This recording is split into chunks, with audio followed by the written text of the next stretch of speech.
Okay, I believe I did a test beforehand, so hopefully, all things considered, everything should be going well, and I should have at least my voice coming through. I think I have the starting soon or like wait screen on right now, and I'm gonna leave that for a second because what I wanted to do a little earlier today, um, depression sucks. It makes me very unmotivated and unproductive. But I wanted to go ahead and put out a like community tab post that would be like a hey, we'll do the brainstorm stream I've been threatening to do, I guess, for 3 weeks. But by this point, I'm pretty sure tonight, and just here's a few of the scripts I would just like some feedback and free to look over. So I can make the little like Google Doc link where it's like viewer only. And I was doing that with a few docs a little while ago. So I'm just trying to grab like a little eye catcher image for the community tab post, and then I'll post that, and we'll be good to go. But I hope everyone's having a good night. I might also retitle the stream. I think help is kind of extreme. I'm not in distress. Not physically, at least.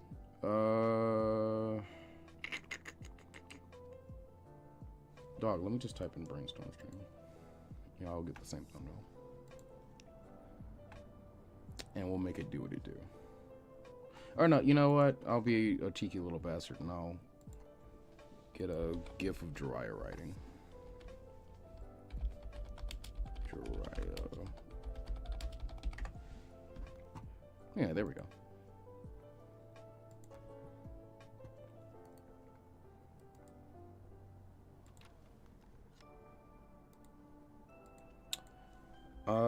Red One standing by. What's going on, What If So? What's going on, Ronan? I see you in the chat. Raiden Sage, lots of people showing up. I appreciate you. Let me grab the little red exclamation mark emoji thing.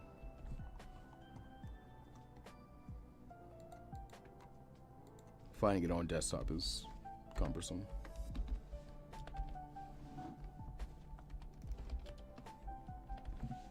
Okay, I'll post that. And these 3 docs aren't the only ones we can go over. And then what else I can do is I should get up a stream manager. That would be a smart thing to do if I got up a stream manager, so I could see the stream. How do you do that again? You go to, yeah, I remember.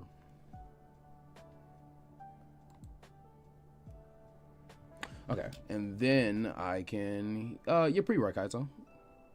Merry Christmas to all that.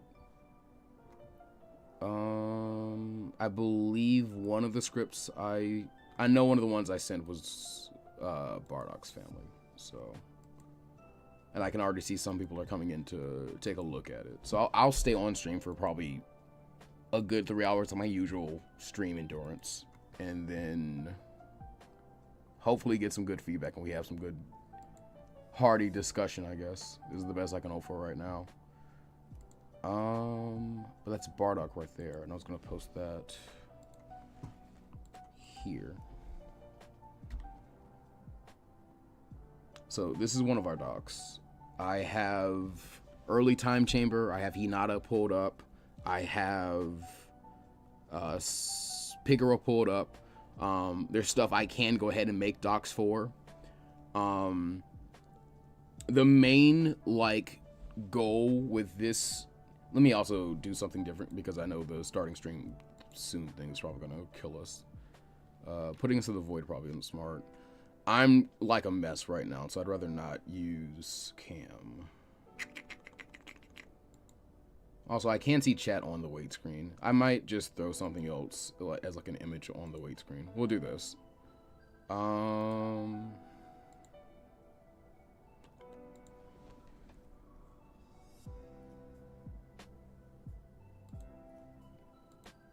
No, I want it to like.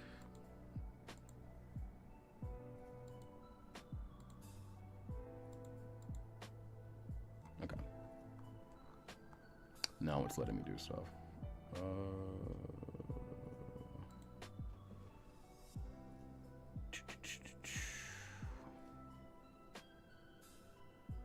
something else I might let you guys do is if there's like a specific story the majority of the chat would like to go over, we can vote on that, because I just want to get my brain kind of moving again.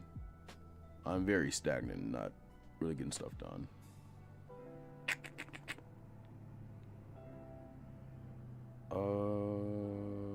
Sure. We'll make this one of the chat images and slide that down so the chat can still go over it.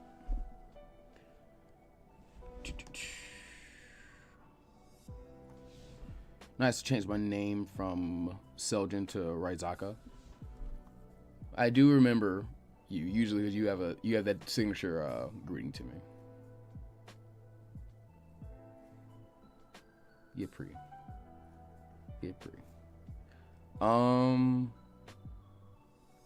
But yeah, Bardock isn't the only thing we could talk about. New what if ideas or existing stories. For existing stories. So my main goal with the channel, I know I haven't done an actual update video probably in a year, and that's a big reason as to why so many people are confused. Like, probably not really, because they don't even get that many views when I do them. So, but my main goal with the last year has been like knock out as much backlog stuff as I can, so I can start getting to new stuff, so the channel stop being so stagnated. We're going on like year 7, and I'm just getting into 70K, and nothing, I'm not like grateful for that, but at this point, like, yeah, it is getting to that like make or break time where I have to start thinking of some different things to do, because it's just not really viable, and the workload is just getting kind of meh for one person at the scale I'm trying to do stuff at. Thanks, Weird Kid, for the live. I'm doing well, man. I'm trying to do well. I appreciate you. I really, really appreciate the well wishes. But for now, I can also do this, yeah. All right. Trying to think of which one would be best to start with in terms of the issue with Bardock right now is that there's just so much with it, and honestly, I think the skeleton of the story is done with the script I currently have. This is a good time to use screen cap and face cam. And then we'll pull up. Did I close it? Bardock. So I have at least like 4 people looking at it right now. So I think right now I have this. I feel like this is done in terms of like a skeleton. If I wanted to just read like the bare bones of it and not do a lot of fancy choreography or like verbiage, I could go ahead and be done with this. I've just become a bit of a perfectionist with this series, and I guess it's just because I put far too much pressure on myself, just as much as like I've had a lot of people hype me up with it, which I do appreciate. So I feel like my main goal with Bardock is, or the main thing I want to hear with Bardock right now is, do you feel like, yeah, this is enough? If you want to expand on it, what's the word count currently? Because it's already like a fairly sizable video. So like, say the idea was, like, if you want to expand on it, you can double your word limit or something like that, go to 7,000 words, and then go ahead and get this out. Because for your personal experience, like opinion, you feel like it would be all right. And the reason I'm linking the little stream copies of the scripts or the notes is because it'll just be a little easier for you to get like a full view of it, and us have like a longer stream and conversation about it. Than me kind of going through like this with you on screen cap.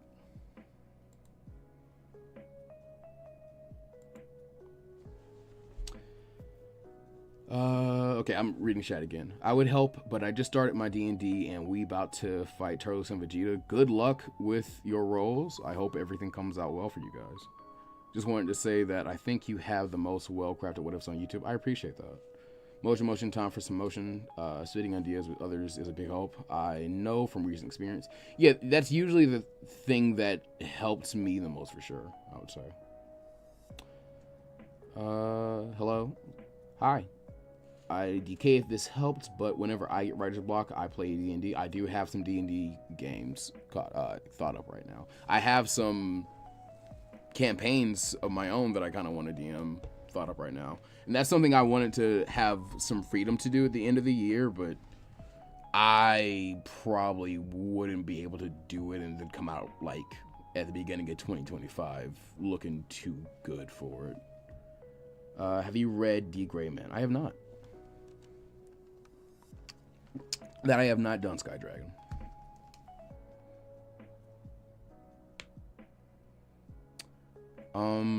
But yeah, as for Bardock, I do feel like I feel like this one's about done.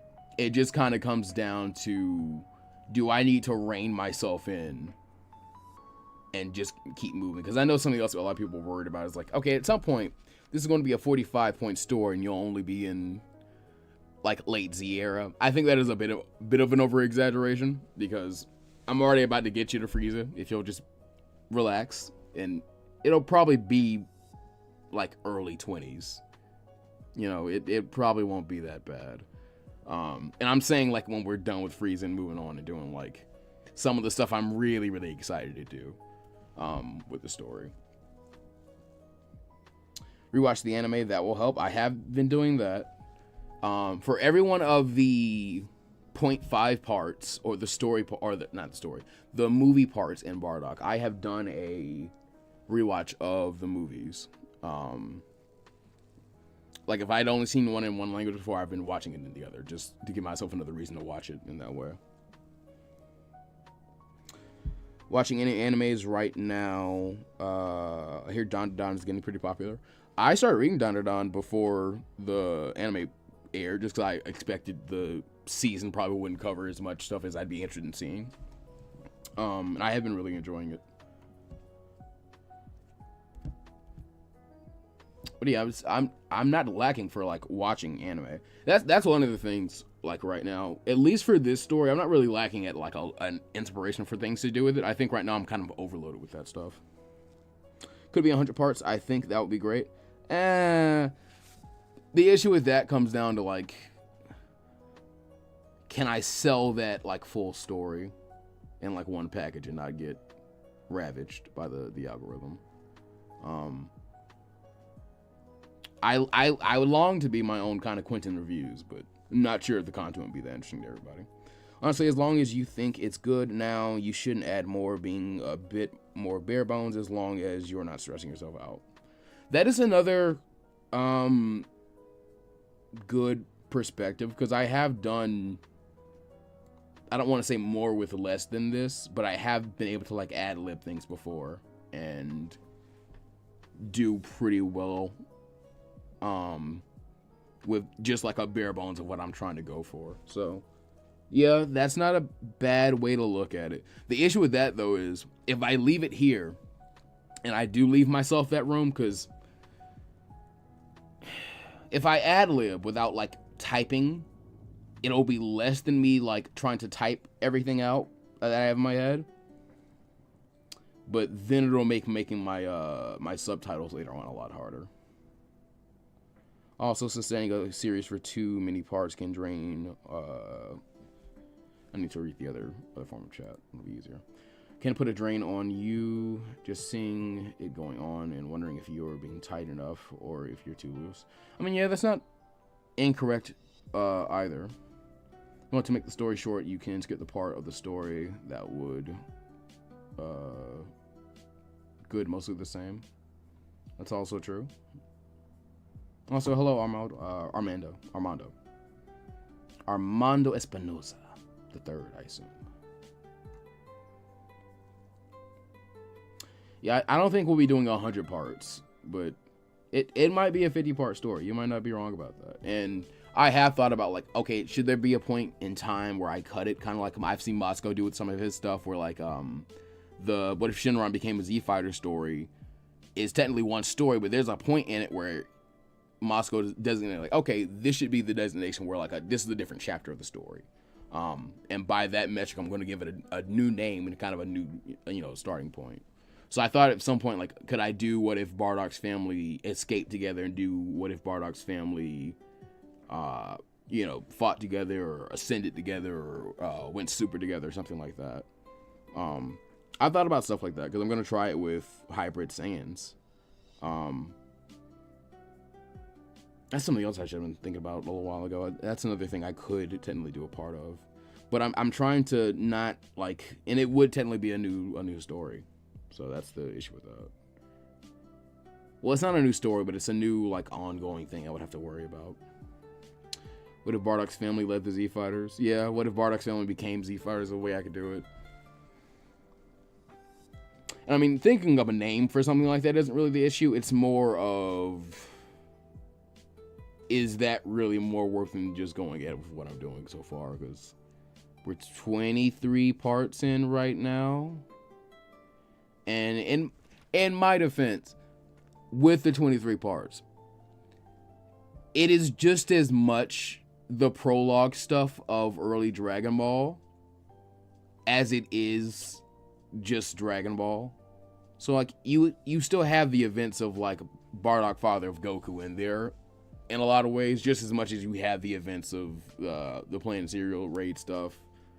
There's set up for Turtles and stuff. I don't leave me alone about how many parts we're going through. At partially unique idea based on your what if Ishin trained early based on what if Ishin died instead of his mom say she was not feeling well that day, so he went. The thing with that is though, the Grand Fisher he killed, or wait a minute, didn't Ishin have to get his powers back? I read all of Bleach and I'm already forgetting Bleach.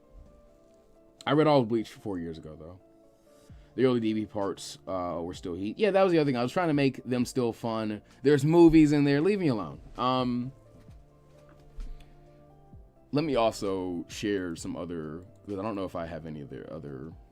I shared Hinata. I shared Time Chamber.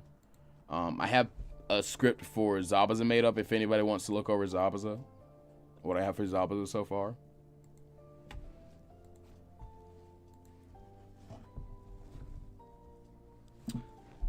Part 616. I mean, it could get up there. You never know. You absolutely never know.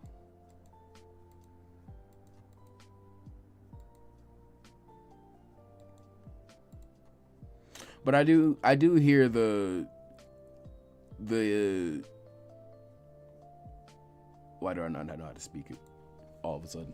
I do hear the like consensus about Bardock so far, which is that if I feel like it's good enough, or if I feel like I have the bones of it so far, or like the foundation, I should probably say rather than the bones, because that would imply that it's a bit more, for lack of a better term in the circular definition, bare bones than it actually is.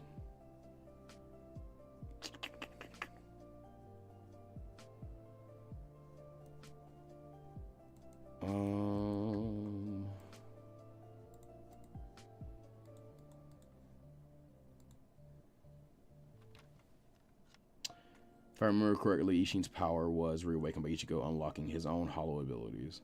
Okay. Because I know you read a more recent amount, or like those early chapters more recently than I have. Yeah, there's one way you could do it. I might try that one, so that would be fun. What if Haku survived instead of Zabuza? Once I finish Zabuza Survived and enough time has passed, I will eventually do that, because I can think of some ways to do it that won't just be, oh, what if they had Sinbone? Oh, fuck. I guess I did do that. Sorry. Hey, Pickle. A reason maybe for the change would be Ashvalan was activated earlier than canon. Yeah, that could work.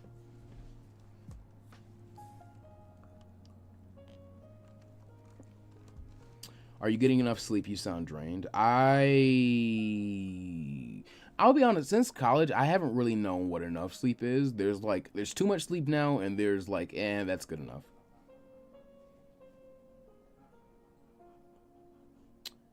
That's about it. I think I'm doing alright, though. Will Piccolo Jr. be in Bardock's family at some point? Yeah, probably. No, he will. He will.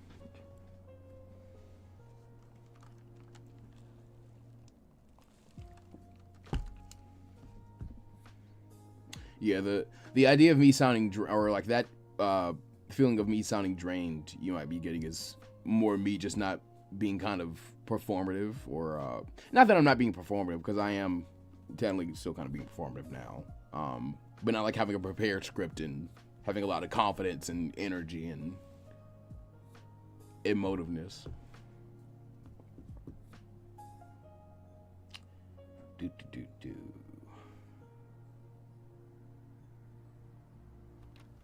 I suppose I feel a bit better about at least one of the stories so far. And Bardock, the issue with Bardock that I have been facing as of lately was that, I just had way too much in mind that I wanted to do with it. And I still kind of do. Like, from my original notes, for sure, I have a lot of ideas. In fact, let me go ahead and pull that back up. Just so I can have, like, so I can show you some of the, like, side tangents I made for myself. That's something I can do that'll liven this up while people are still reading.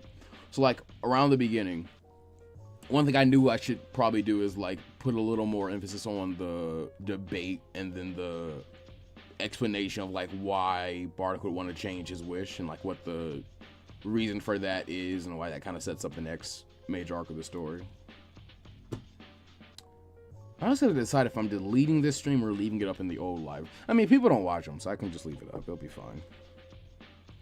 Would he be more inclined to the Quincy abilities, maybe able to work with old man Zangetsu to use those Quincy ability names? I mean, yeah, probably, man.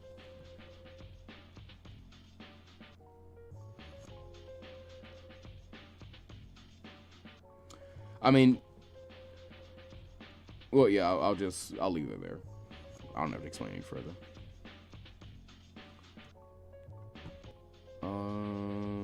What else was one?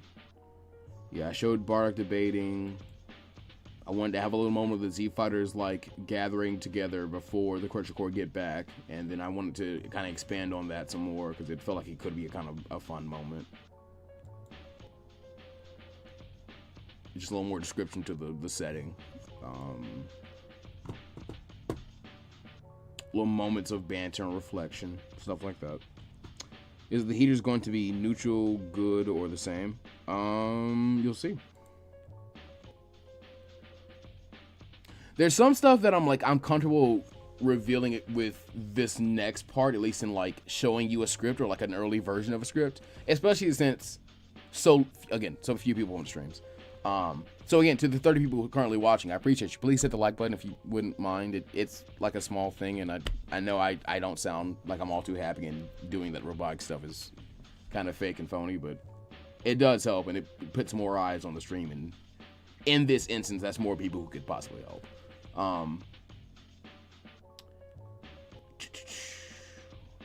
But yeah, there's certain stuff I want to go ahead and reveal, with this being a script or like a set of notes at the very least with some of these things. Because I know Hinata is very much not a script right now. Hinata is very much some notes. There's certain stuff I'm fine revealing, because it's like, you can probably assume what's going to happen in the very next part by the setup of the last part, usually, unless I have given you an absolutely hellish cliffhanger. And in my opinion, a hellish cliffhanger for me is when, like, you have no idea what I'm going to do next, versus you can kind of assume what I'm going to do next. At least those are the moments when I'm like, I hate you guys. you won't even let me surprise you. Also, I appreciate you hitting the like button, what if so.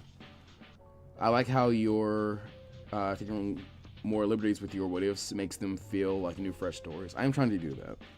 What if Ichigo, Yuzu, Karin, and Uryu were told the truth after their mothers died?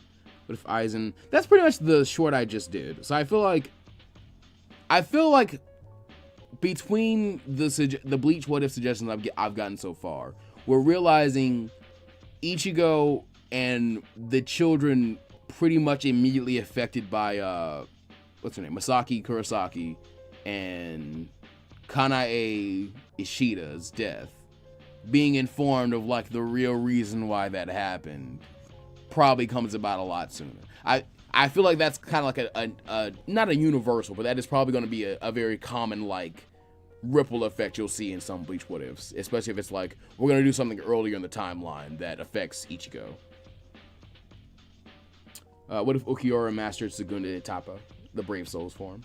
I got to get back into Brave Souls, man. At one point, me and Ox Nagadaba were playing Bleach Brave Souls for so long together. To the point I at one point leaved it on my PC at one point. I racked up like 400 hours just not even doing anything. I don't remember what I did, but I left the PC like in my dorm and then came back. I was like, I didn't close this.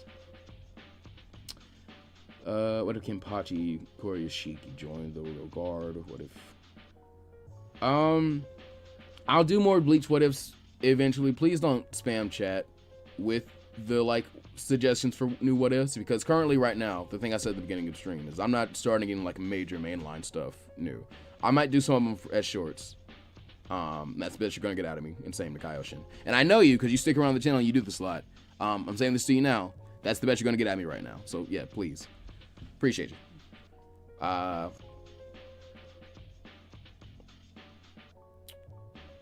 What else can we do right now? Oh, I was explaining the notes I had or the notes on the notes I had for Bardock to explain or to kind of elaborate on how I overcomplicate things or what I'm doing to overcomplicate things. I wanted to make Turles' arrival more dramatic. Kind of a miracle I didn't give myself any notes for around this area of the story. I wanted to have like multiple individual like supporting character key battles. So like I wanted to have matchups for the Crusher Corps and the Z fighters that were like two of them will take on one fighter instead of like, oh, they're just that strong, they're gonna run through them. And that was also a reason to have them like reuse the we're gonna have a Cyberman army thing, just so there could be an idea for everyone to do something. I wanted to bring back and like have a callback to the idea of Ox King kind of barring Chi-Chi out of the training and having her like show up and disobey him to kind of help in some kind of crucial moment. So like maybe they're like trying to corral the Cybermen army and some of them are getting out and she plays sheepdog with them. So many ideas. I would really like to have Emperor Pilaf and Bulma kind of play support in a battle between Dr. Wheeler and Cacao. So I mean, it's stuff, but it's like maybe it should be saved for like if I did what if Dr. Wheeler turned good and find some way to do that stuff there in like a canon fight. I don't know. I do not know. I've been robbed of my hope for the future and my determination and drive to do things, honestly. Piccolo Daimao pulls a Piccolo Jr. and sacrifices himself to save Son Goku. They are pretty much spoiled it. Yeah, I mean, again, like that's one of the things you can kind of see by like the setup of like what's going on. There's a scene in Tree of Might which is meant to mirror Piccolo dying for Gohan. So I mean, yeah, I feel like that's not really a spoiler.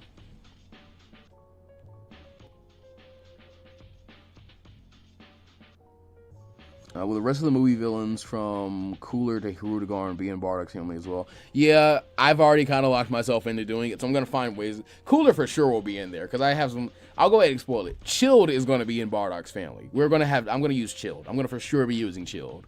The whole Wicked Bloodline, we're doing it. Hockey, I appreciate you so much. I hope you're having a wonderful day, Ultra. Same for everyone here. I really do appreciate you. I'm trying to. You're helping. You're really helping. Everyone is helping. As much as I do still sound very down. I feel like I'm getting enough feedback so far. And we're only like, 30 minutes in the stream?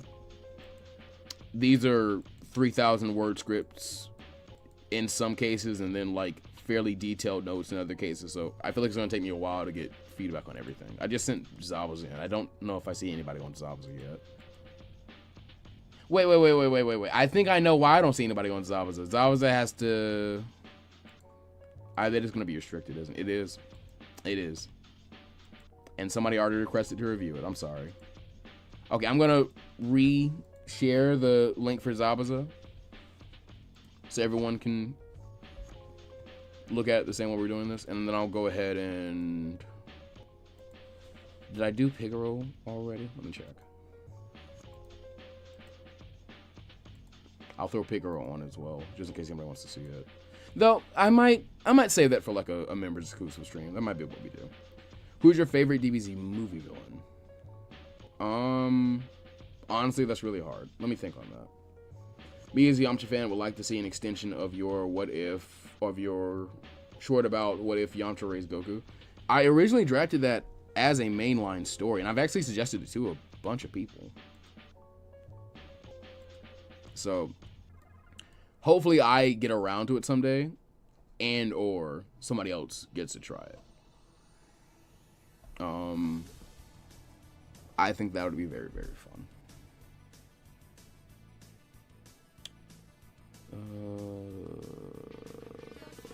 Yo, what's up?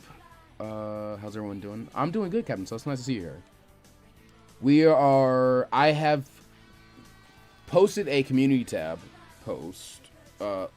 This is a good chance to turn on screen cap. So, on my comm tab, I did this far too late, but just a little like warning, hey, we're going to be doing the stream, and then I believe the first one is Bardock. One of these is Hinata. This is Hinata, and this is Time Chamber. And then I have a few more of these pulled up that some people in stream currently and maybe not in stream personally, I don't know, are looking at currently to just kind of give you their thoughts and let me know if I'm cooked or have I cooked. That's what we're trying to see. Hockey, thank you so much. You do not actually have to donate for me to see or like highlight a message. There's so few, like there's a lot of people in chat, but there's not a ton of people in chat, so I can see the chat pretty clearly. I actually plan on joining your Patreon soon, so expect that. Get you a nice pizza with my money. I think my sister had ordered pizza yesterday because there was a pizza here, and I got to have some pizza. That is funny.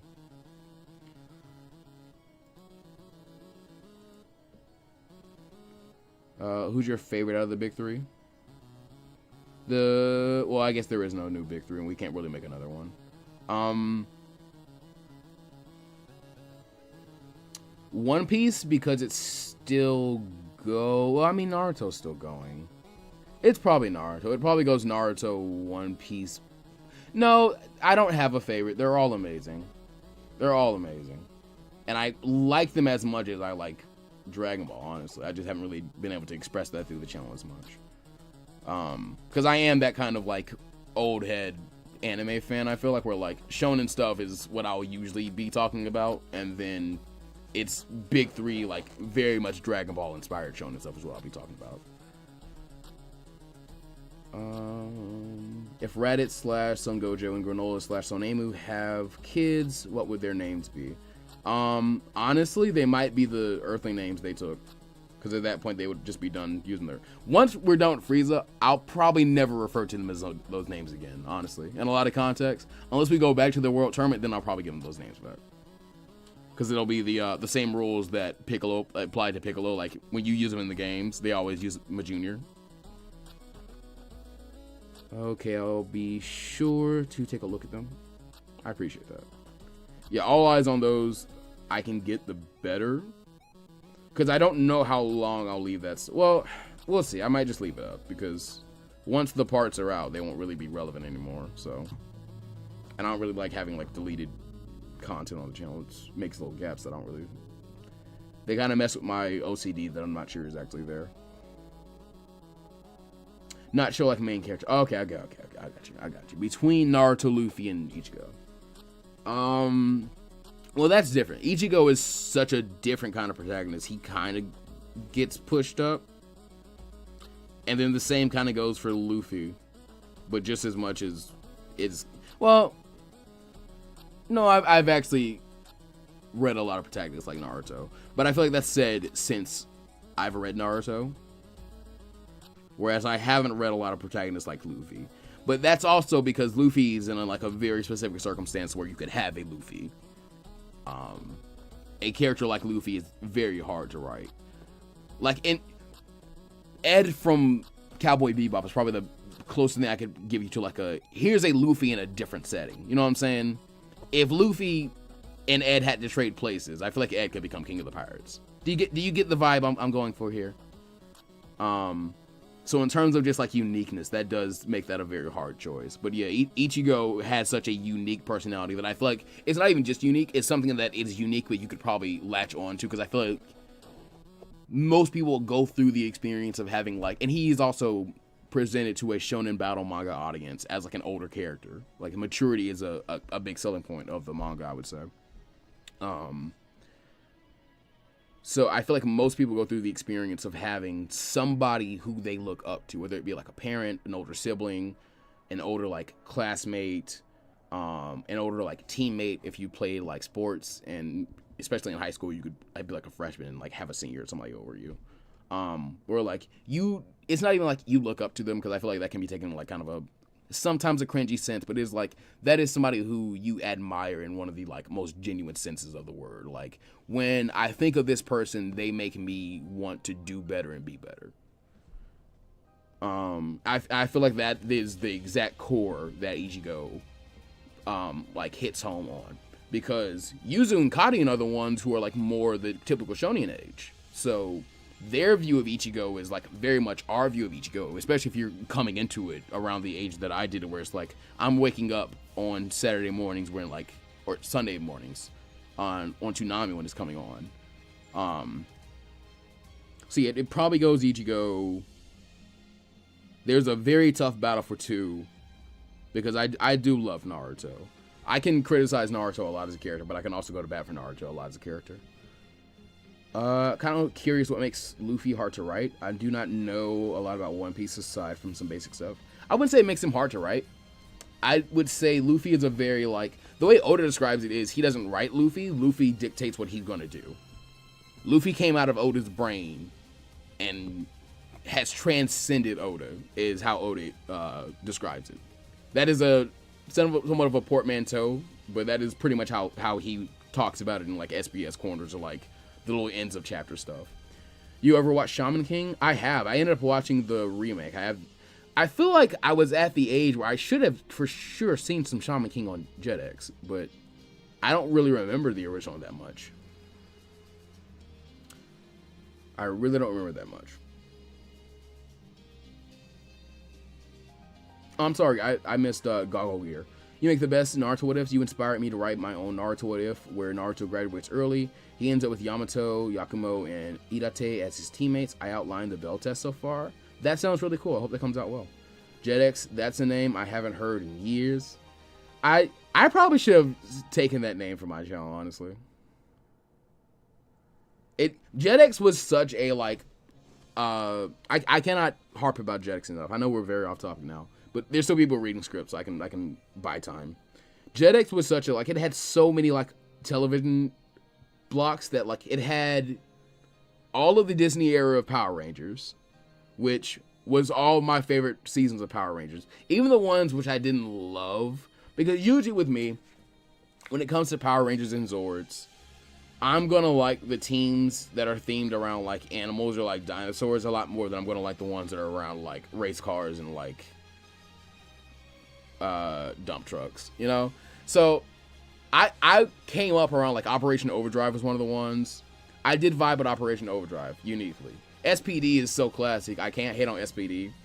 But SPD also had we're doing a turbo again, but it's in the future. How do you feel about Ash started in the Safari Zone? The way you would probably do that is, what if Ash was raised by what's his name? By the Game Warden. I prefer the kid.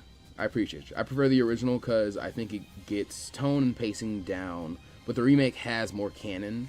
At some point, I'll read it, because one of my roommates in college, was actually reading at least one volume of it, so I got to peruse through some of the art. And I assume that'll just be a lot easier than waiting for anime and trying to figure out what all. Oh, I can heart these? I didn't know I could do that. I can do that. Oh, that's cool. That's cool. This is why you use the little thing, the little stream manager.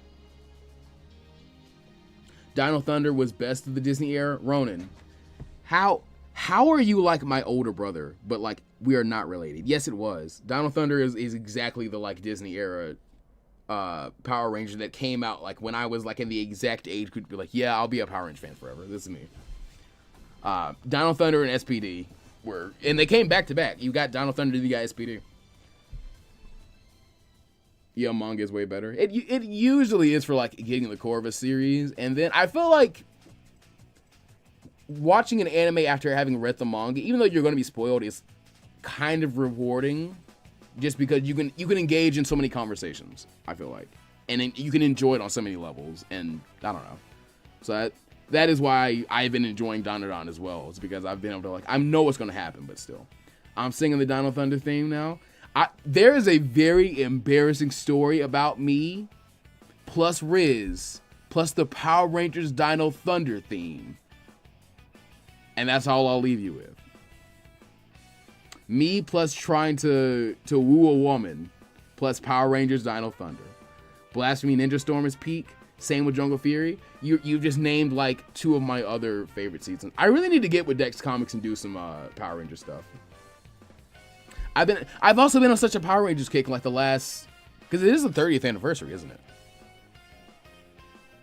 Dino Thunder is what got me back into watching Power Rangers during that time. It was, dog, we got Tommy back. Like, how could you not come back? He's a mentor now. How do you stay away? How do you stay away from that season? Couldn't be me. It's no way.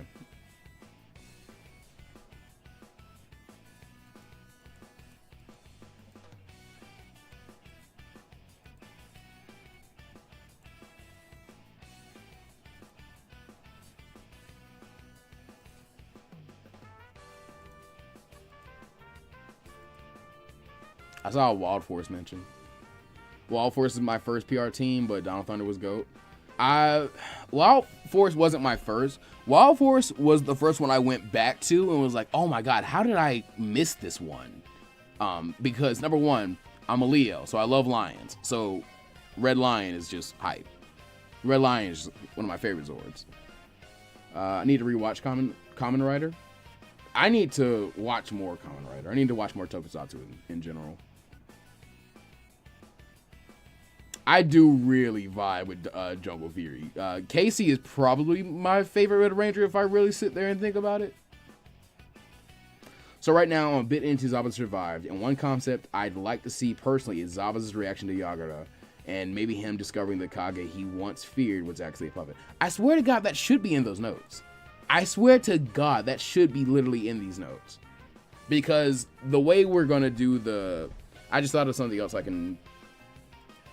I'm changing the conversation to Zabuza base now, so the thumbnail here is going away. Daishi's fit was elite. Yes, it was, dog. Also, the Jungle Fury lore is hype because the masters we end up learning in like a little comic actually did have their own 3-man Jungle Fury team at one point where like there was a big like green elephant green ranger and like a silver like bat ranger.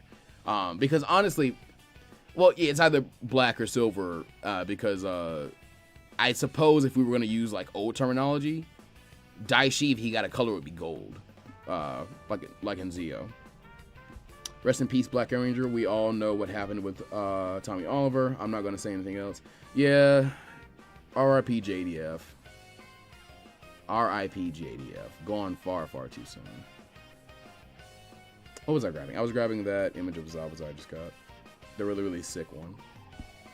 The really, really sick. No, this isn't the really, really sick one. I'm talking about the really, really sick one. Do I have to download? I have to download it.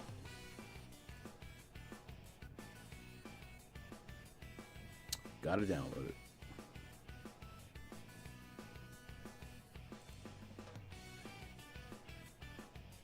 Well, hold on, let me pull up some form of way to read the chat while Discord is slogging away. Okay, never mind. I can't find the really sick one because I guess Discord is gonna take way too long. Zabuza versus Stain. I'm afraid Zabuza slaps way too hard. Especially that version of Zabuza. If it's just canon, it's a little less hard, but it's still hard. Happy late Thanksgiving, happy holidays. To you as well, Steven.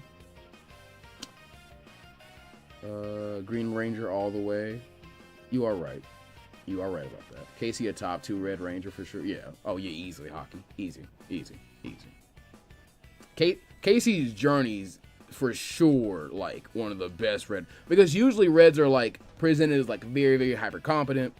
And you should know I feel this way because my name is Devin, okay? I just told you, I'm a Leo, and I really like the Wild Force Red Ranger because he has, like, a red lion as his Zord. So I really vibe with that.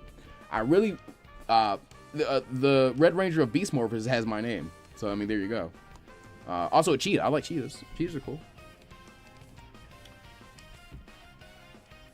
But, yeah, no, Zabuza slaps that. You're Devin. I'm Tevin. We rhyme. I had a best friend in high school named Tevin. I had to find a way to reconnect with him. Somebody asked me the other day, do I have any of his socials? And I do not. He was a very, very cool guy. I suppose best friend is a bit exaggerated, but he was a cool guy. What if the Brothers were twins? That's gonna be in Bardock's family. Don't worry. You'll see me do a rendition of that at some point. That will be in Bardock's family. I don't mind revealing that.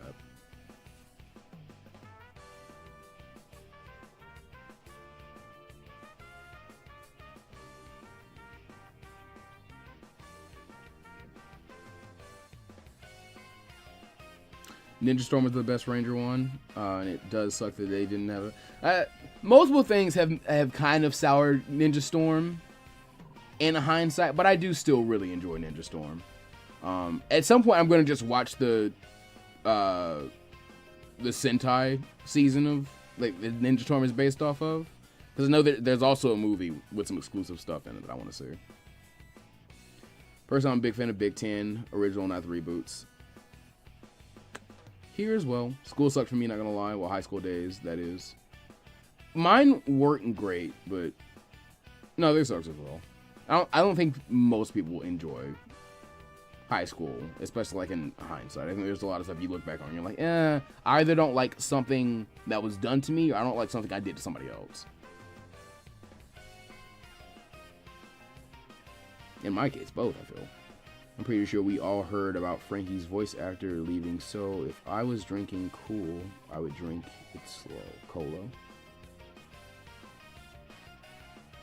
Oh, that's the first I've heard of it, actually.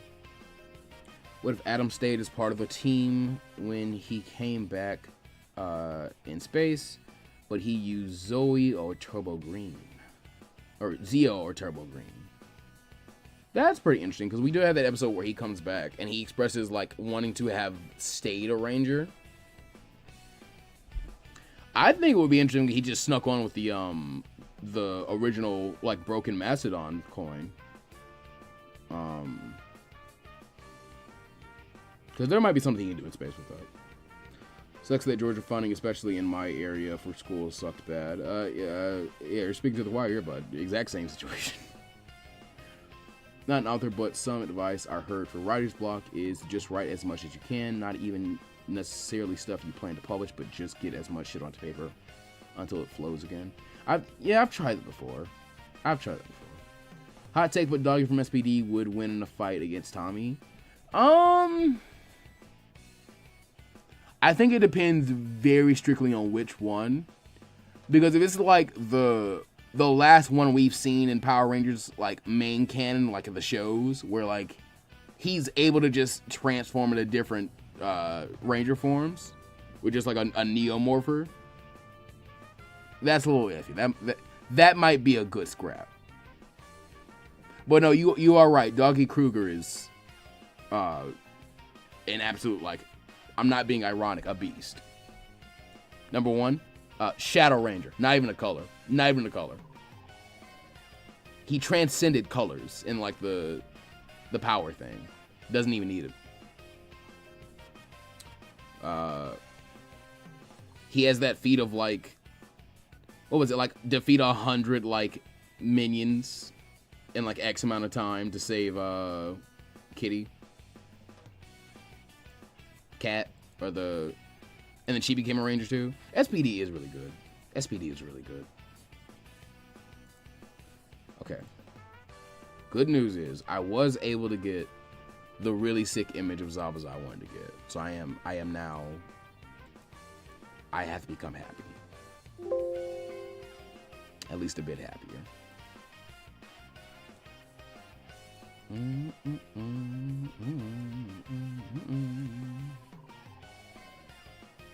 SPD top 5.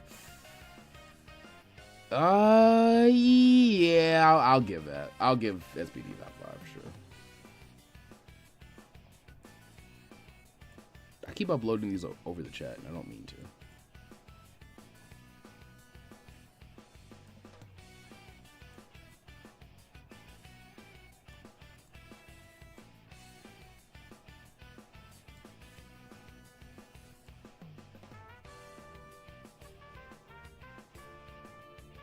No, too low.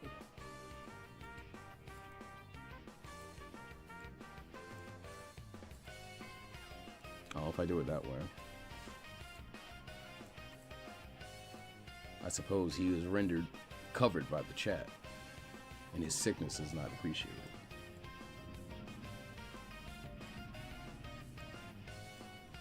SPD top 5. I think I agree with SPD top 5. In a few weeks, we will be in the same year as SPD. This is true. You guys tried out Marvel Rivals? I haven't yet, but I do mean to. I might stream it at some point. What's your opinion on Mystic Force? It's top 3 for me. Mystic Force is really, really good. I remember at one point I showed a friend who was not going to get into Tokusatsu Mystic Force. And I was young. It wasn't like I was trying to show a grown-ass man some Tokusatsu, but like, hey, you get it, man. No.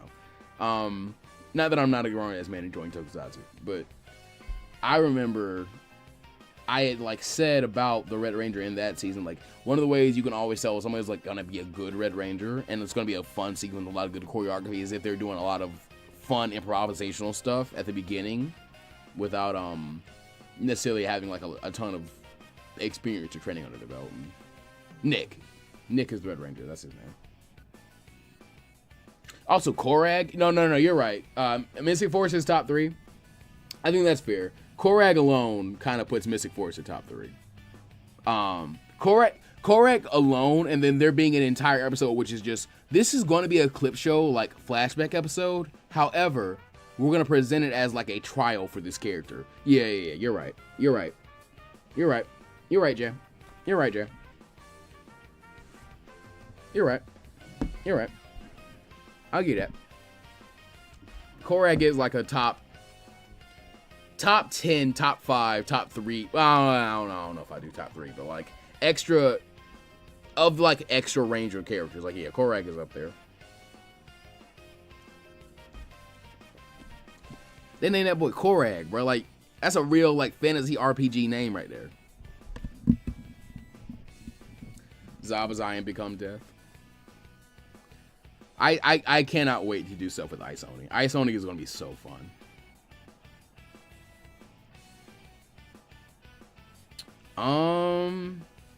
The pose is actually from an image of Kakashi holding Kubikiri Bocho. And my inspiration for Ice Oni partially came from the idea in One Piece, like the little virus Queen used, the Ice Oni virus. That was gonna be a big part of it. He's actually gonna have like frost growing on him and stuff.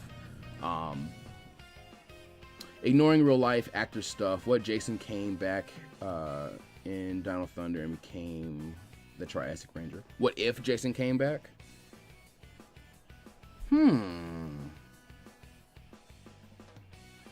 I'll have to see if Power Rangers what ifs would be like genuinely, because I know Dex has tried them, but I wonder if I could like get some art done and see how that goes, because just straight up Triassic Ranger would be kind of cool. No, you know what I could do with. Okay, no, I actually do have an idea. Because I saw somebody did a. I might even sit here and watch it with you guys while we're just waiting for people to finish the chat. I was watching. I forget the channel. I have to see. I'll give PR a shot if you want. That would be awesome. What if so? I want to collab with you, man. So I mean, whatever you want to try, that's sure for sure. Well, I forget the channel's name, but they did what if, or they're gonna make it a series. What if Power Ranger teams had Digimon partners? So I think it could be cool if you did like what if Digimon, where there was a Power Ranger powered or Digimon powered Power Ranger team. There you go. White Ranger is Omnimon. That's a fuse to make the Omnimon Ranger. I swear to God, I've commented somewhere that I would love to collab. You were asking about D&D. I was saying like I would love to get you into some of the D&D games I have planned. Especially since you remind me so much of Ace the Wind Rider or the Ranger Base. I think you guys will vibe well. Kind of funny how you went from talking about Toku in general. What if Digimon was in the morphing grid? I mean, listen. Also, Saban, that's who bought the original dubbing rights for it. So, I mean, it's full circle. Can I say I feel like Goku may die on Namek in the Bardock family escaped? I'm not revealing this one. Yeah, Goku dies. I'll let you believe that. You're right. It's gonna be Goku. It's for sure gonna be Goku. And hey, Goku is definitely going to be the death that would hit you the hardest at that point for sure. Yeah, certainly believe that. What if Tommy used all his past Ranger forms in Dino Thunder and not just Black Dino Thunder? So what if he made the Neo Morpher early? That's not without precedent because in Operation Overdrive, Adam just gets Alpha 5 like out of a crate. So wasn't Digimon Frontier basically Digimon Power Rangers? It was. That is usually how it is described. I have... Bump it, you guys. Do you want to hear about my Digimon D&D campaign that I have been planning? But yes, it was Digimon Power Rangers. Hey, Plus, do you take commissions for your art? I commission somebody else. I can point you to who I commission because I would love to see them flourish with more commissions and make money and thrive. In capitalist hell. Please stop ignoring my. I'm sorry, Jabble. Why are you? I'm sorry. I didn't mean to. Chat has actually gotten a bit more active. Will the Ginyu Force turn good in early time chamber? It could happen. It's already like a little mixture of what ifs. I wasn't trying to ignore your comments. I promise. I'm sorry. Are you adding Super Saiyan 4 to the What If Bardock's family? Maybe at some point. Maybe somebody will get it, yeah. Honestly, I feel like the setup shows there probably will be so many Saiyans around at some point that you can kind of assume somebody might get to that point, yeah. Point me towards the artist, and yeah, tell me more about the Digimon campaign. I can grab Val's Fiverr. That's probably the easiest way to do this.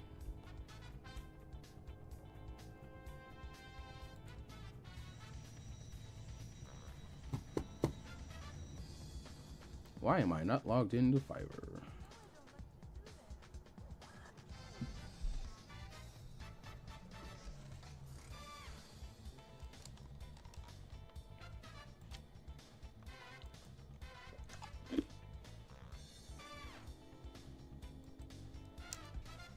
Well, I don't have to be logged in. I can just look up her name, right?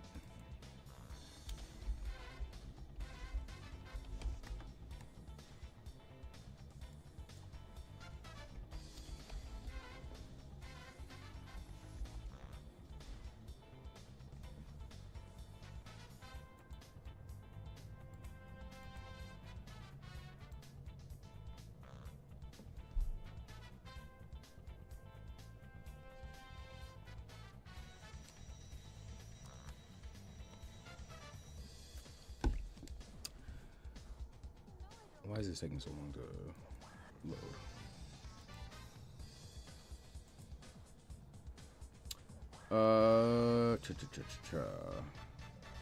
What's this about D&D? Just dropped out for a bit. We talked about D&D for a while. At the beginning, somebody was saying play D&D, it helps the writer's block. And I was explaining how we had a lot of D&D campaigns cooked up between the two of us. Currently, I'm grabbing a link to our girl Jocelyn C, aka Valerius Vaya's Fiverr page. So people can commission from her. Fiverr, however, wants to not make this an easy task for me.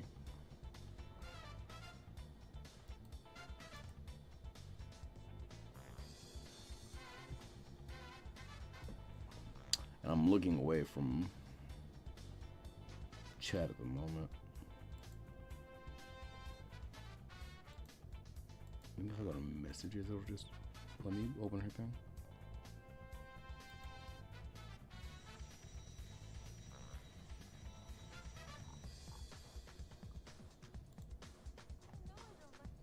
Wait, I wonder.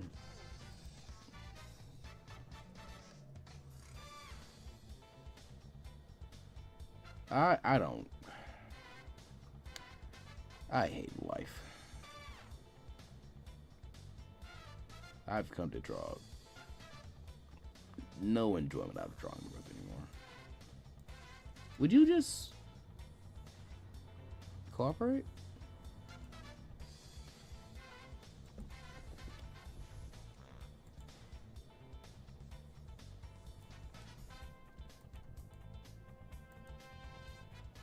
I swear to God, I've used a Fiverr link from her like Fiverr page before, so I don't understand.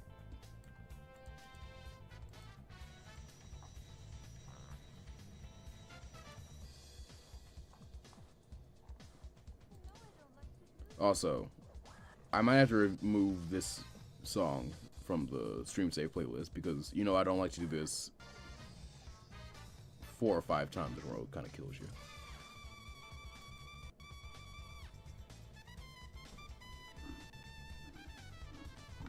It do be a classic, but you usually don't end up listening to it this long on Budokai 2.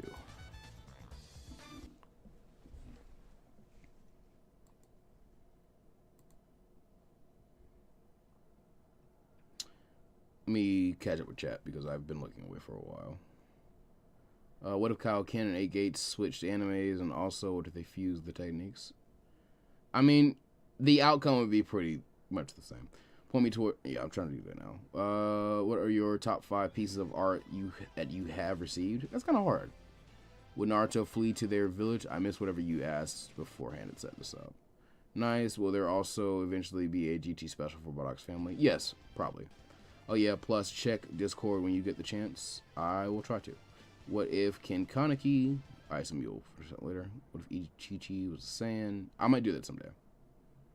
What if people in Naruto's world had Digimon partners? Could be worth a short.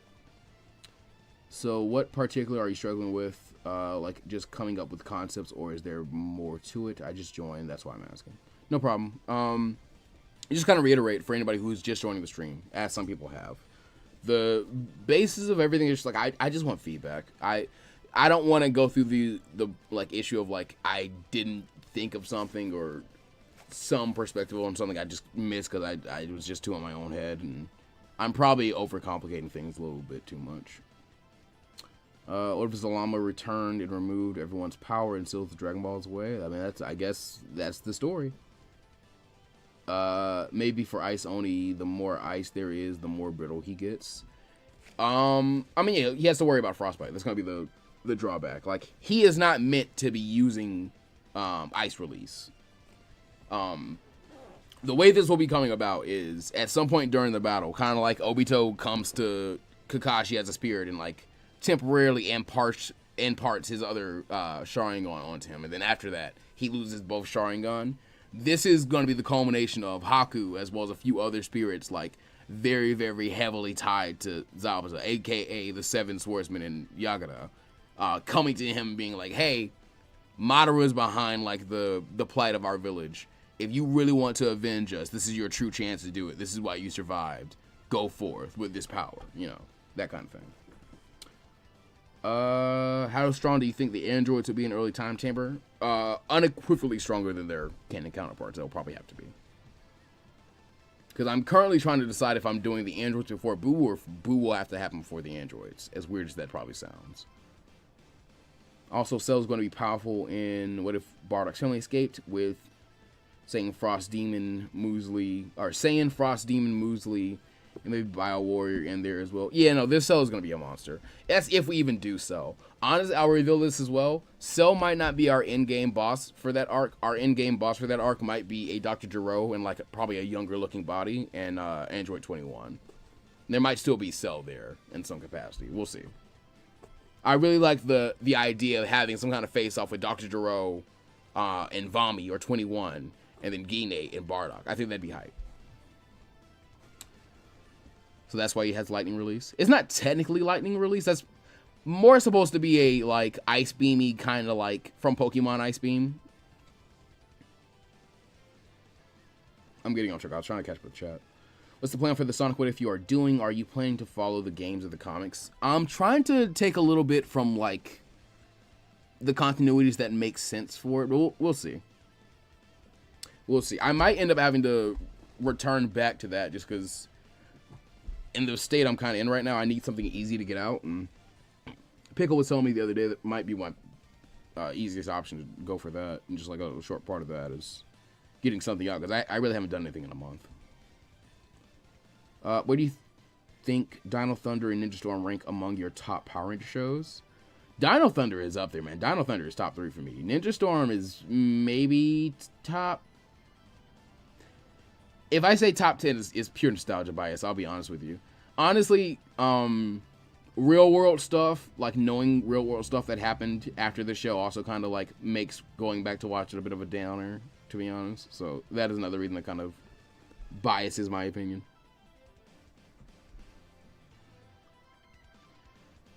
You have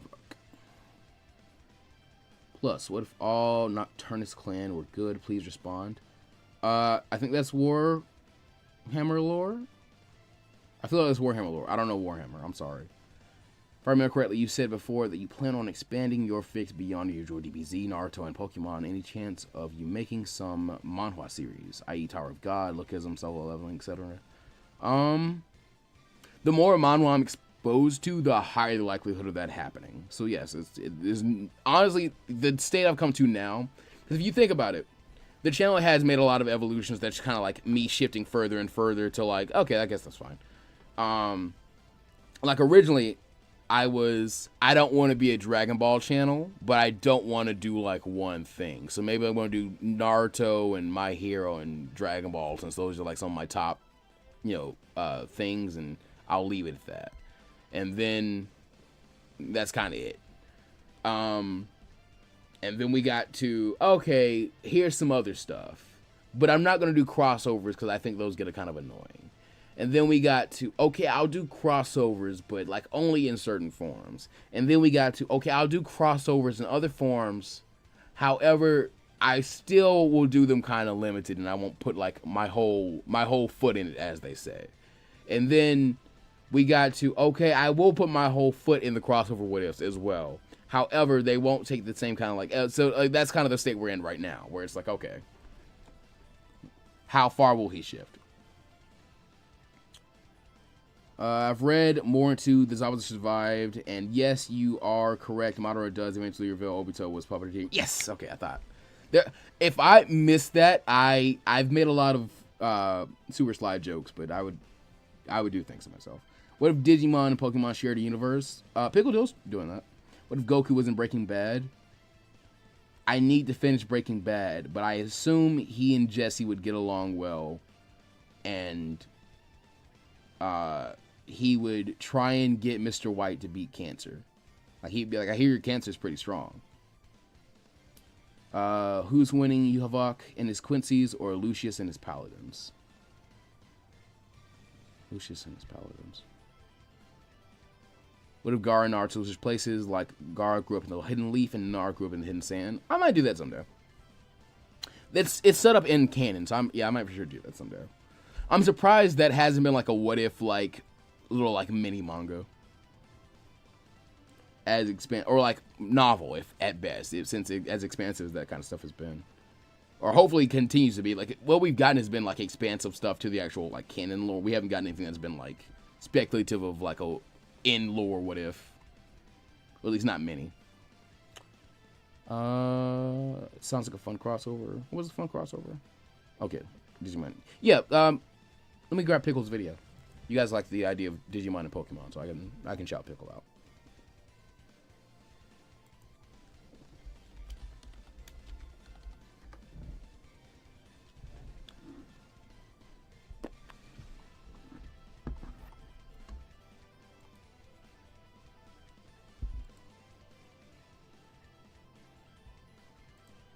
What if Ash started with Agumon?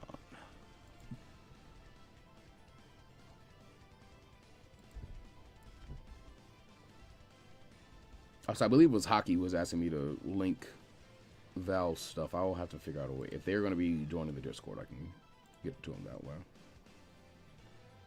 For sure after the stream, that'll be easy.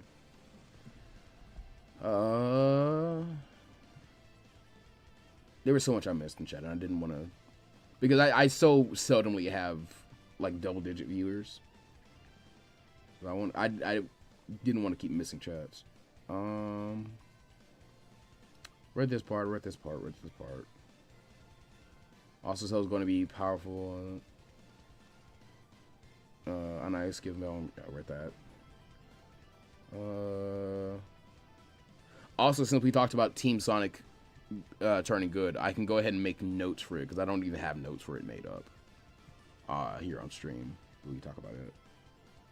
Because the next part should not take a commission. I should be able to get away with, I believe. I hope. Plus, thanks to you, I can hear the drums of liberation for the first time in 3 years. Oh my. That might be a heart condition, technically. Like in the canon of how those go about. You might want to check that. Have you heard of the forms Frieza and Cell got after in the stage play, and are you going to put them in a what if?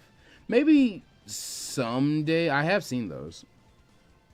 There's a lot of stuff like that out there. So that's why he... Oh, I read that part.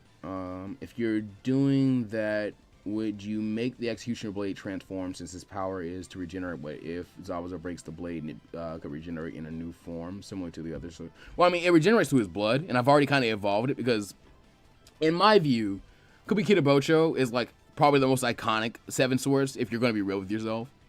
But it's also the most boring because it's just like a little vampire blade, so it's like it's going to suck up some blood, and that's kind of it. It doesn't do anything outside of that with the blood. So my idea was like, okay, just give some more like things to do with the blood. One idea I had that it might be a little bit too, what is it? Too like wanky for Zabuza, and it might be something to just save for his like progeny that probably will be in the story at some point. Might be like set up for a Boruto era sequel. Is like, since it is just turning into his blood, maybe if he's like fighting with the sword in one hand and he has like an open wound on his body, he could like transform the sword into blood, transfer it through his body, and then have the sword come out of like a cut on his other hand and then slash that way. I think that'd be a really cool piece of choreography. I'm gonna have to say that one though. What if Orochimaru and Jiraiya switch places? Switch places what ifs are really good just because they're always usually kind of there in the canon. What if Karas ran the plus Ultraman gauntlet? So like, what if characters from my stories, or like a what if story, or like what if I did a bunch of JoJo stories and had different like JoJo, I don't know. I guess that's what you mean? What happened after Ninja Storm? What do you mean? You know, my thing for the stream just crashed, so I hope that means the stream itself didn't crash. We good? Streamlabs says we're still good.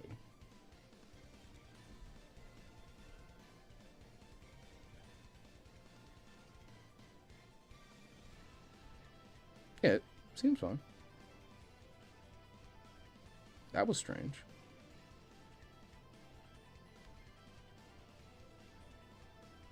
Okay. I have to reopen the live stream manager thing. Or the web page just crashed. I'm a goof. I am an absolute goof. What if Naruto is a prodigy? I mean, he has more potential than most of the prodigies in the series. I mean, that's kind of it's a self-fulfilling outcome.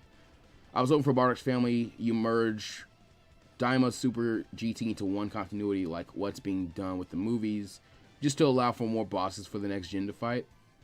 We'll see. I feel like GT deserves its own thing. Also, who was I making the joke with the other day? I feel like GT deserves its own thing, and Daima kind of deserves its own thing, even if it is just its own little like mini arc in the story.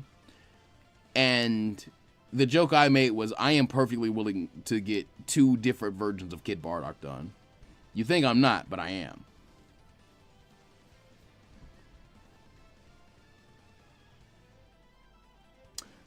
Jim Lowe, hey Plus, how's it going? Got to stream late. Was wondering if you're going to keep the stream up because I want to watch it later. I'll keep the stream up. We're not going as in depth to the scripts, and for the stream, I haven't really shown all that much, so it would kind of require both the stream to be relevant and there to be stuff in it for it to really matter. Did I link that pickle vid? I did. Good. Okay, I've almost caught with chat again. I think this is more of a one-shot idea, but what if Bowman and Jiro swapped character roles? Yeah, that's more of a short idea, but it's not uninteresting. I remember you constantly complaining how people ask for crossovers. I did used to constantly complain about crossovers. Now I have no ground to stand on when constantly complaining about crossovers. Yo, I would love to see you do what if Dragon Ball and Naruto universes fuse, like characters fuse to Goku plus Naruto, Sasuke and Vegeta, Roshi plus Perfect Sage. I know there's a lot of art that's done that. Honestly, love your Piccolo What If, where he was the main rival of Goku, and I listened to it a lot. I'm super interested, impressed, and excited to see you come back. Hope your writer's block ends. That's another one. Oh my god, you're right. I could do another part of Piccolo Turn Good early, because the Granola arc honestly doesn't need any new art, and it could honestly be like a little small thing that's kind of like concise. And then the superhero stuff is going to take me getting some orange nail art, honestly, but that's about it. I want to do that anyway because I have to use a lot of orange nail for the finale of the story, since I'm probably going to end up wrapping it up before Super returns anyway.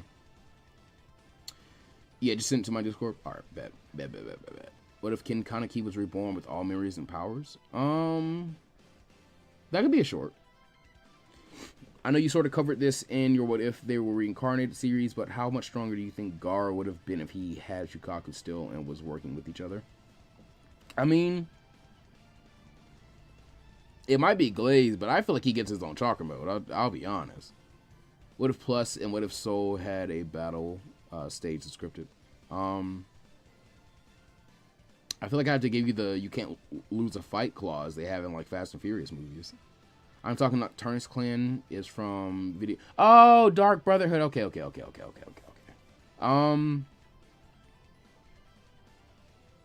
Yu Havok and the Quincy's versus the Nocturnus Clan. Was that the question?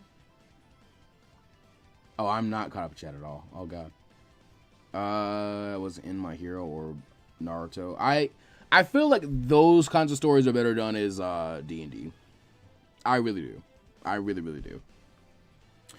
Yeah, it's good, but yeah, overall, I think what you have for Zabuza Survived is good. Nothing I could think of isn't already there, unless you're interested in adding some epilogue ideas. I have it planned already. There's going to be an Act 4, and either Act 4 is going to have an epilogue, or there will be an epilogue all of its own. Hopefully, I just tack on the epilogue to Act 4, because all of Act 4 really just has to be the last fight between Sasuke and Naruto. So it should go... Zabuza stands up with Guy, and they nearly kill Madara. Like, they get close. And then Kaguya comes, and they have to deal with her. And then Sasuke and Naruto, or Sasuke and Naruto get back up, and Kaguya, well, I'll figure it out. Now I might do that. I might go ahead and let Zabuza get the kill on Madara with help from like Kakashi and Obito, just because that would be pretty fitting. And then she can get out like right before he's dead, so it's not as much of an ass pull, and they can come back. So it's kind of like, whereas usually it would be the mentors saving them when the story began, they're saving the mentors, and we can do that. That might be how I do that. What if Keenan from Digimon Data Squad was in Naruto? Or was Naruto? That's not that interesting because Pekmon, like that whole Falcomon redesign is ninja based. Cars fights the weakest universe of the strongest universe, like Shorts for the Z where he would hard stop. I mean, I feel like he gets clapped up pretty quickly because most of it's Dragon Ball. Pillarman in part 1. What if the Pillarman woke up / were found earlier? That actually is interesting because I feel like that probably changes the shape of the world by the time you'll be trying to get into part 2. Would All Mighty be seen as a dojutsu considering the multi-pupil appearance? But I mean, some of the context for that. Could the Shadow Dragons even happen in Bardock's family since the combination between Earth and Serial's dragons might make it unlikely? It couldn't happen the exact same way, but I could probably still make it happen.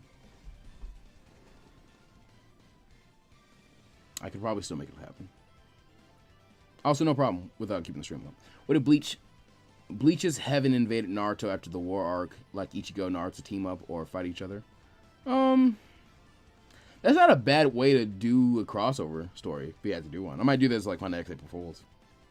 Can you put the Zabuza doc into the chat again, please? I can do that. I can for sure do that. That is very easy for me to do. If there are any of the docs I have sent so far that you would like sent again, I can do that.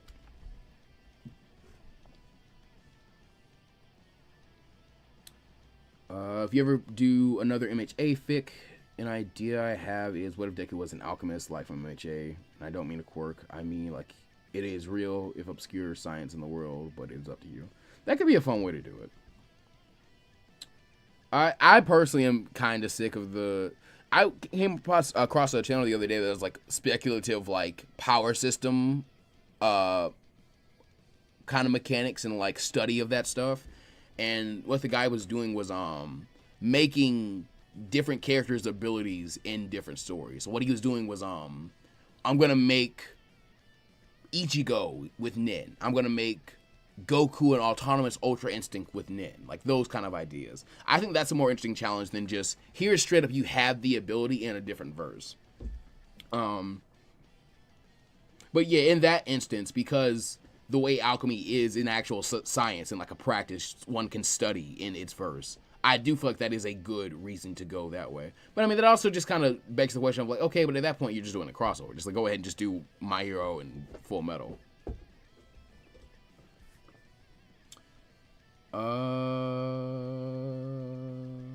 I just realized Dr. Willow is hardly used in What Ifs at all. Yeah, I think me and Dex were talking the other day, and I hope he'll go ahead and do it. I think he had made a thumbnail for What If Dr. Willow Turned Good. I think it actually is a genuinely good story, because World's Strongest is just a good movie. Would you ever do something with romantic ships, children, like What If Goten and Bra's son story? Wouldn't Goten like they're children? Okay. I mean, my view with that stuff is if it adds to the story rather than takes away from it, and comes about naturally, I don't mind doing it. When it comes to like kids, I try to lean away from it, or like there can be hints of it when they're like younger, and then like we'll do something when they're older.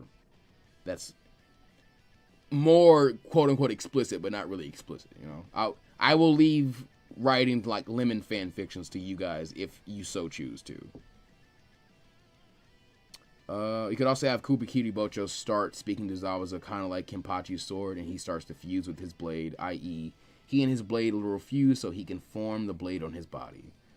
I might steal that for his kid. Have you ever thought about making a Multiversal plus Ultra crossover from your What Ifs? I really want to do what Solid Saiyan did with a What If Tournament of Power someday. I just haven't finished enough stories to do so. Like Bardock's family is going to be a fun one to have in that, just because all the roles are so different. So like, you know, you have the little jokes about like, okay, Bardock gets to meet Goku in this verse, and he's like, oh, okay, cool. I guess I'm you in my verse. So another reason why I try to make like each Dragon Ball What If have something very signature to it and it alone. And that's another reason why doing that also kind of becomes a double-edged sword sometimes, when I clearly have like multiple ideas crammed into one. Like if you think about Early Time Chamber so far has so many different what ifs in it. Same goes for Picaro. Same goes for Bardock for sure. Bardock's family has a ton of what ifs in it. There's what if Anna was Chi-Chi's mom. What if Launch joined the Crane School, which I really haven't been able to do that much with. What if Chi-Chi's mom survived is technically one of the what ifs in that. There's a ton. Just because so much happens in the beginning of the story. What if Devilman became a Z Fighter is one. How do you imagine what Toriyama's original Android saga would have been like? Probably quicker than the one we got. It probably would have been over a lot faster. Which would have made Dragon Ball itself be over a lot faster. I feel like we would have gotten it. It would have been a lot more concise, because Jiro in 19 would have had like whatever plan Toriyama originally had for them. It'd probably be, you know, an equally iconic design and villain performance as we got with Cell with Jiro, I feel like. Because he'd probably progress in a similar way that I'm thinking, where like he gets younger in some kind of way. Stuff we did with Moro later on. And then you go to Boo, and Boo would probably be a drastically different arc. In some ways, at least, I assume. Probably not. No. Boo would probably still be the same. Boo would probably still be very, very much the same, I feel. Now the MHA is over. What if or one shot I would like to see your take on is, what if Dabi turned good, or what if NG found Toya first? Yeah, it's gotta be a mainline story at some point. I can do it as a short, but, and especially now that we have 3-minute shorts, because a lot of it probably will boil down to, and stuff is better for the Todoroki family. But I can definitely do that, because it's on the docket for sure. It's on every MHA what if docket. What if Bardock's family escape the Shadow Dragon could be burned, the evil, all their enemies the family has beaten. True. When it comes to crossovers, I think Bleach and Yu Yu Hakusho has some potential. Yu Yu Hakusho, because it is such like titular, like teens in high school fighting supernatural like stuff, kind of like Kids on Bikes, Stranger Things X, like meeting, you know, shonen anime kind of stuff. It always works for that kind of stuff. I still want to do Inuyasha and Yu Yu Hakusho. I need to finish an actual like full read through of Inuyasha first. I still want to do Ushio and Tora and Yu Yu Hakusho, and these things also match up really well with Bleach too, just because, you know, spiritual power is one of the things.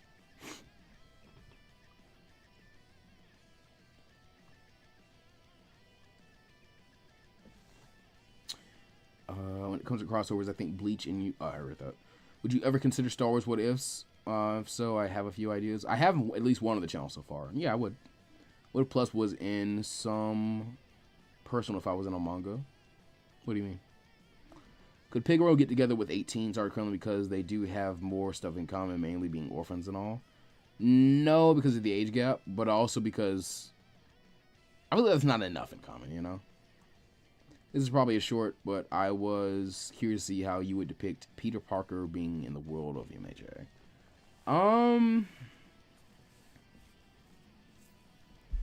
Yeah, I might do that. That might be a good way to do some of those. Is like some of the ideas I've been thinking about, which is just like, what if X was in this world? Thinking up a way to represent their quirk and how it would have a biological like kickback to them and stuff like that, and how they could train it. Have you seen a Sonic Chronicles Dark Brotherhood? Have you seen Sonic Chronicles Dark Brotherhood game? This is how you find history in Nocturne's clan. Please respond to me. Yeah, I've played the game. I just forgot the name. Because I think they got stricken from the canon because of Penders. Do you think what if Pilaf raised Goku's story could go anywhere interesting, like any major changes to the timeline? Possibly. Think it kind of depends on if we got more stuff from like Pilaf's origins for him to draw on, other than just he'll be raising Goku to be evil and they kind of wouldn't be all that successful at it. What if Naruto could use the chakra trains? I don't remember if they said why he didn't have them. They've never said it explicitly, but for some reason only female members of the Uzumaki clan have displayed them. What if Dr. Willow took Roshi's body? He would have had a subpar body to do what he wanted to, and the Z Fighters would have probably killed him and revived Roshi in his own body, and that would have been the end of it. Do you think Demon Naruto from Hinata on Team 7 will change into an actual healer with Tsunade? He technically can be a healer now. Like, he can heal. He's done it. Sky Dragon goodbye. With Lee. That was one of the big, like, advancements he got. He bargained with the Nine Tails and was like, hey, stop interfering when I'm trying to do the Mystic Palm Jutsu. And he did. He was able to heal Lee. That it hasn't wait till depending on when he would unlock the chains. But yeah, it's not an uninteresting idea just because, again, it's not been explicitly stated. You have to be, you know, this way to do it. And it would be a Kekkei Genkai form. So I might do that as a short. First is just see how it would be. Because it's one of those things where it's kind of like, what if Naruto learned the Flying Raijin? Because it's like, yeah, that's great, but it kind of just trivializes a lot of stuff. Probably during the training arc for the finals of the training exams or fighting Gaara, I assume. Imagine if the Shadow Dragons will be in Bardock's family, they would be neutral instead of a plain evil like in the original. That's another way you could do it. What if Naruto was Sukuna's vessel? TBH, this is only because I think seeing Sukuna and Kurama interact would be hilarious. Well, what would probably happen is Sukuna would just kind of get eradicated by, like, Kurama's spiritual essence, I feel. Do you agree with the fan theory that's... Do you agree, or are you saying you do agree that Android 13 was based on younger Gero? I like that one.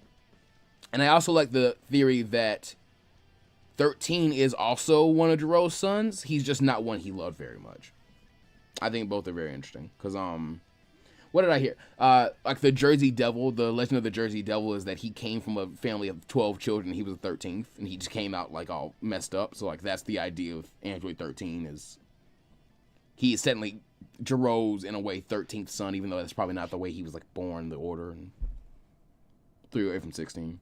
Just enough for 14 and 15 to be right in between them, and then 16 is the very next one you get made. And 14 and 15 were made explicitly to empower 13. So I don't know, I think it's a really fun theory. I think either could fit very well in their own canon.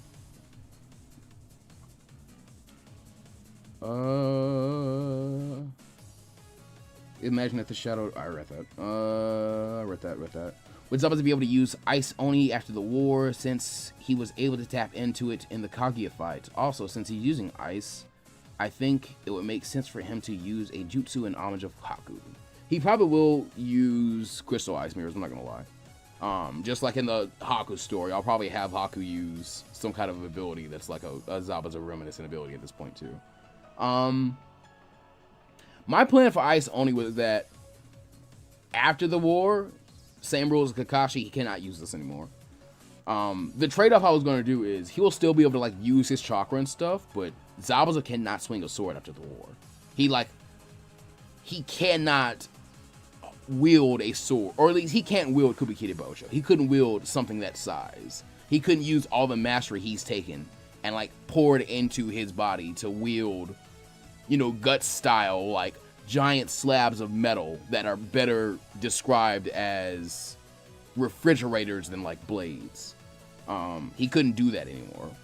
So he'll still have, like, mastery over water release. In this verse, he's gained some other releases, so he wouldn't be done. But and also, I have to do that because Ice Oni is going to be kind of broken. Like, the way I was looking at it, Ice Oni is probably going to be an equivalent to Double Mangekyo Sharingan Kakashi. Like, easily. Because him and Kakashi and Guy are going to work together and take out Madara. That's what I was just going to do, probably. Alex Nunn and I rationalize it working is that neither is able to kill the other due to their own circumstance. Kurama Seal and Sukuna being divided into 20 fingers and just being weaker than Kurama in general. That is a good point. He wouldn't be able to eradicate him completely, but whatever like bits Naruto is eating, he could get rid of those, right? I thought Pigoro getting with 18 would have been more likely, since I don't think Krillin even met 18 yet, and Pigoro would pretty likely get together with at least some other girl after the Cell Saga. I'm not going to tell you that I won't do a shit for Pigoro in that story, but I'm not going to tell you that I'm going to do it with 18.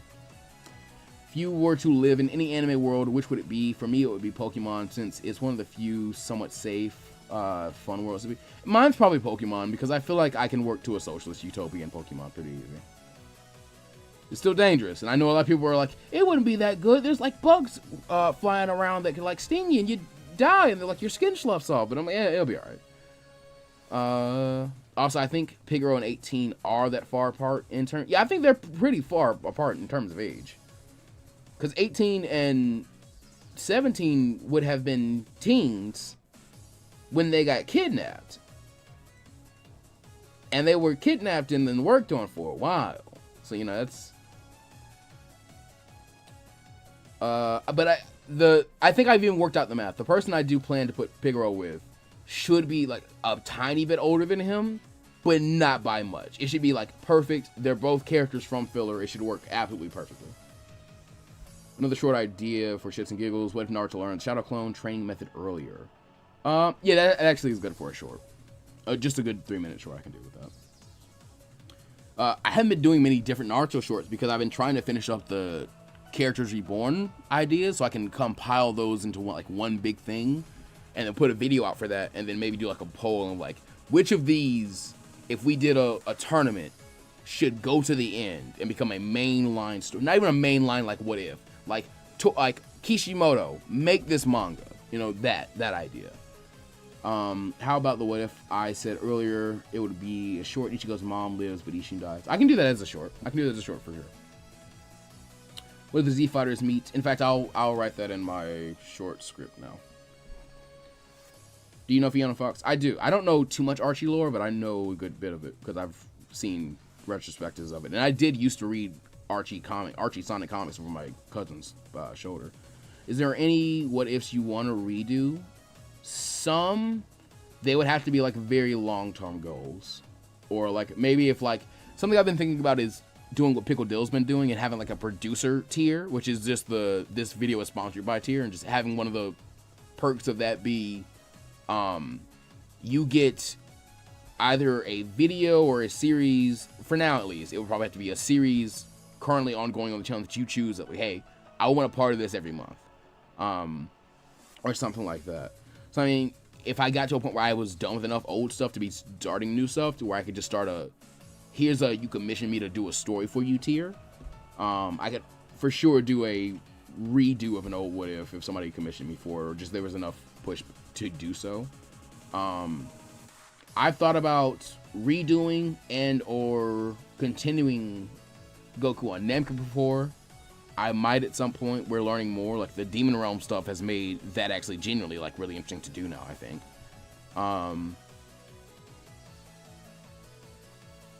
What else? Banpaku, I don't think I'll redo it. And the reason I don't think I'll redo it is because it ticks so many people off who just wanted a basic Dragon Ball story out of it, and that's not what I wanted to do with it.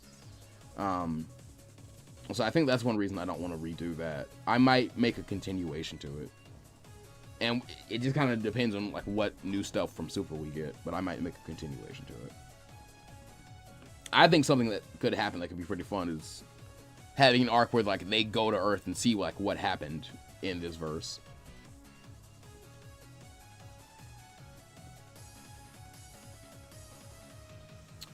Also, going on Short Anime King, I am suffering writer's block, sadly.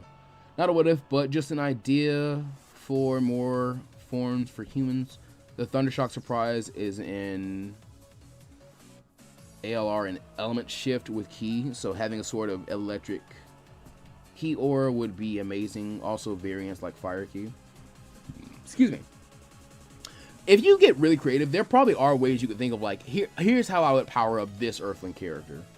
That's something else I've been wanting to try, is just like shorts that are what ifs, or not even just shorts, but like speculative videos. If you've ever seen Carney X, this is kind of something he does, but just like, what if Naruto character, like different Naruto characters reach their full potential or got power-ups or transformations or something like that. And then commissioning a specific piece of art for just that. I thought about doing that before. He do a what if plus Ultraman was in Naruto or Dragon Ball? I'd probably only be willing to do it as like a D&D campaign, just because I feel like the ideas are kind of boring to me personally. How do you think the characters and lore introduced in Daima influence your what ifs in the future when it comes to stuff happening in the background? Personally, not too much, because Daima feels very purposely made to be skipped if it needs to be, which I think is fine. It shouldn't be. It really shouldn't be, especially with the context of it. But I understand like the crunch that would have been implemented with. It's going to be a lot harder to have the same success and like overall like viewership you have with Dragon Ball and like the Buu Saga in the 90s. So changing some of this lore is probably going to take, or changing some of this lore and making those changes known uniformly throughout the fan base is, number one, going to take a while. And number two, most of the changes you're going to make are probably going to be very like soft things that confirm older canon or reinterpret it in a way that it won't be wrong anymore, but it's not exactly the whole story. So like, now we know Piccolo is a demon, you know? There you go.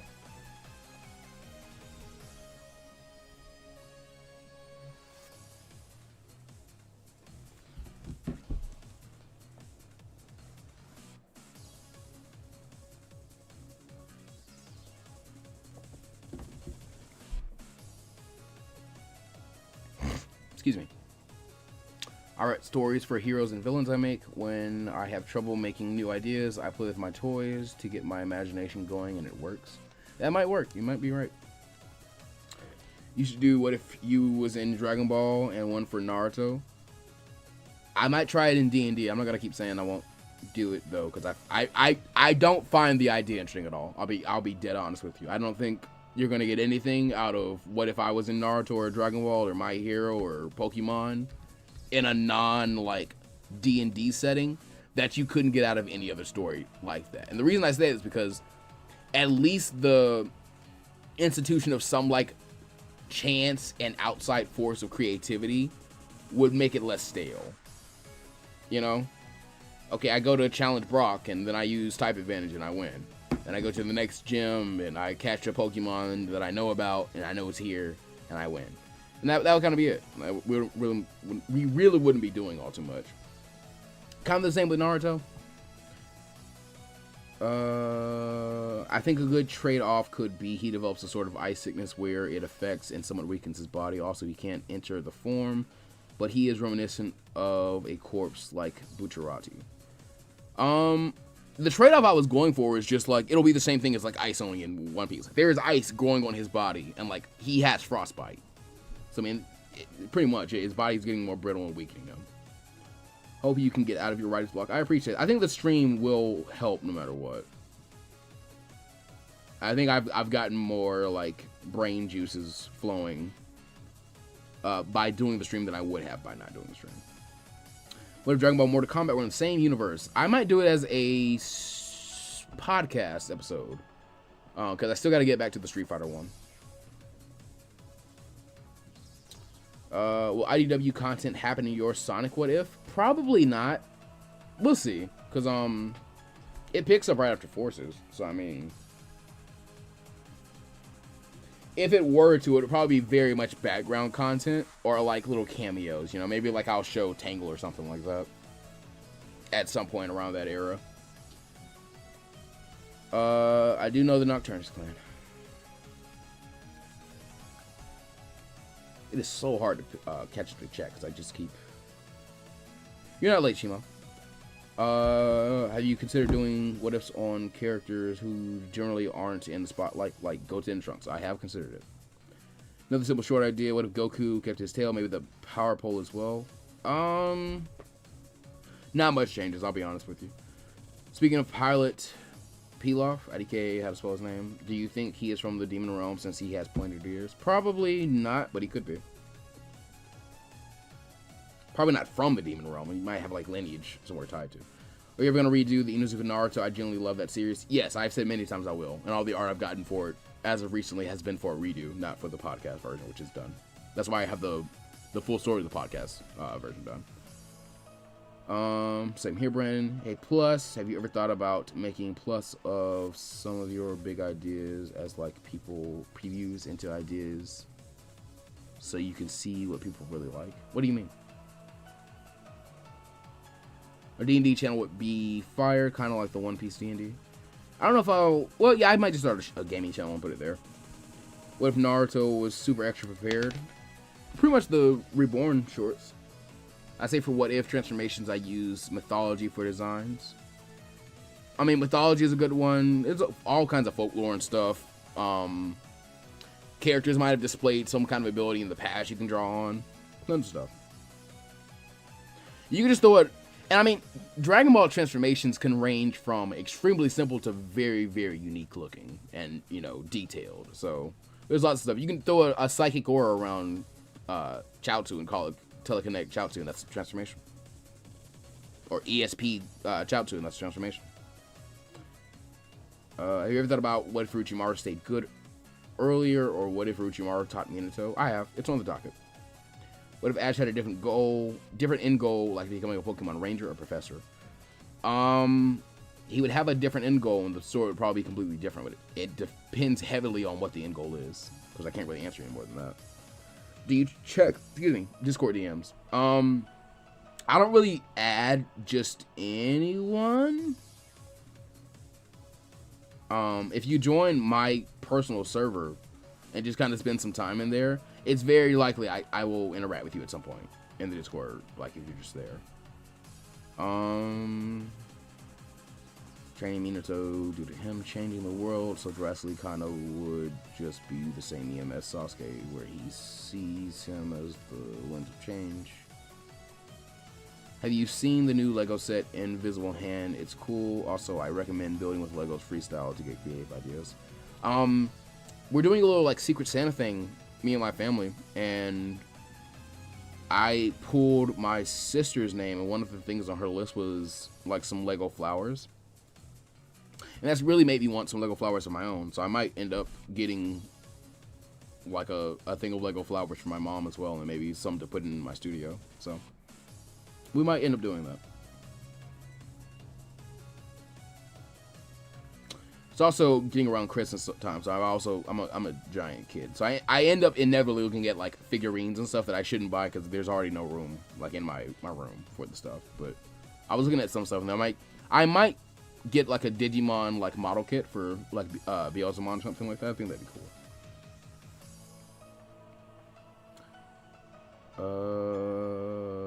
What do you think would happen if Keenan from Digimon Data Squad was in Naruto?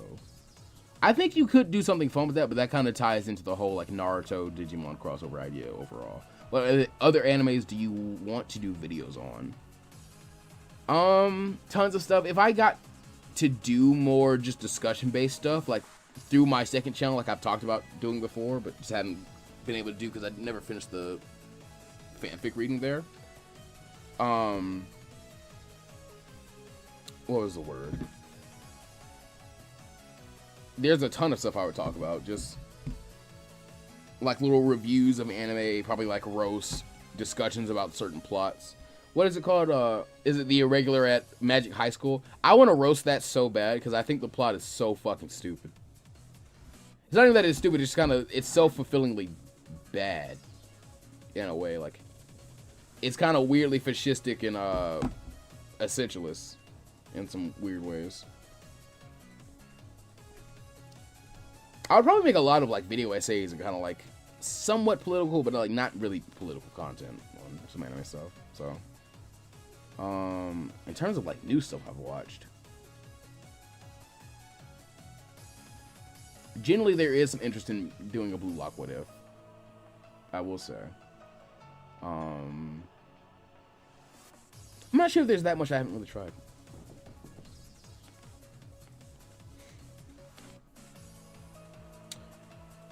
How terrifying would the Orochimaru had been if he was able to realize his goal and obtain the Sharingan on top of his abilities? He would have become a bigger threat. I think the more terrifying realization is like, what if he got Itachi's body? Because I feel like he probably could have found some way to like just get around the sickness and not even have to worry about that. He would have gotten strong though. Lego bonsai tree should do it. I know my sister wanted roses. My parents tried to make some orchids like all year. I don't think any of them grew. So I was thinking like getting a Lego orchid for my mom and dad would be really nice. Also, they just look really nice. That might be the one I get for myself. I'll have to look at the bonsai tree though. I think like how Kakashi had more chakra and purple lightning, Zabuza can capitalize on ice style and his corpse like constitution for better silent arts and assassinations. He probably will be smaller. He probably will be like a smaller person. And scrawnier because he isn't like lifting the giant sword every day to swing it. More chakra makes some sense with him. It wouldn't make as much sense with Kakashi because it's like he doesn't have a constant like drain on his chakra. But I will agree with like he could probably use ice style at that point. And I'll say it because he could probably help Sasuke with like the custom ice style thing, which would be useful to him because he'll need Sasuke and Naruto's help later on when he has his own kid. I have a model kit for Machine Dramon. I have to look it up because I like the Beelzemon one I saw. So Beelzemon and Gallantmon would be dope. I don't like Ken Penders because he was responsible to he turned Fiona Fox into a villain. This is Injustice Fiona Fox. She was sweet punk girl and almost like Amy. She was full of love with Amy, I assume. Fall in love with something like that. Yeah, Penders did a lot of stuff I don't really like. Is that the Godex? That is the Godex. There is a series from the sadly dead What If channel Kaizen called What If Goku Was Like the Hulk, where his 8th form was also triggered by his anger, but instead of a mindless beast, he has some limited reasoning like Savage Hulk. That is kind of cool. I might have to look that up. Bruh. Have you seen Kuroko's basketball? And if so, have you thought of a what if idea for it? Yes, I have. And this is what if sports anime characters were isekai into different worlds. It's very vague, but I feel like you could do like a what if Isagi was in Naruto or something like that. And I know what I was just saying about like me in Naruto, but I think that'd be more interesting because this is a defined character with like defined skills and things I could make references for in the verse. So like me making a Rasengan soccer ball for him to kick. I don't know.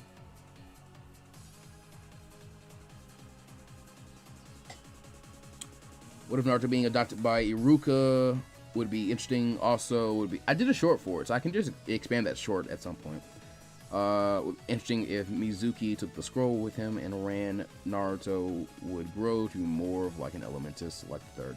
So, do you want to know my true idea for like how I would do that story? I would probably turn Mizuki good. And I would probably have him like move in like Full House style and be helping to raise Naruto, because like they're both tuning, and at some point they realize like his potential is like way above a tuning, so it kind of takes a little more than that to deal with him. And there might be like a different way of like borrowing the scroll of sealing and turning away like whatever benefit. I don't know. I don't see. I haven't found many stories where you do something with Mizuki, and I think that'd be fun.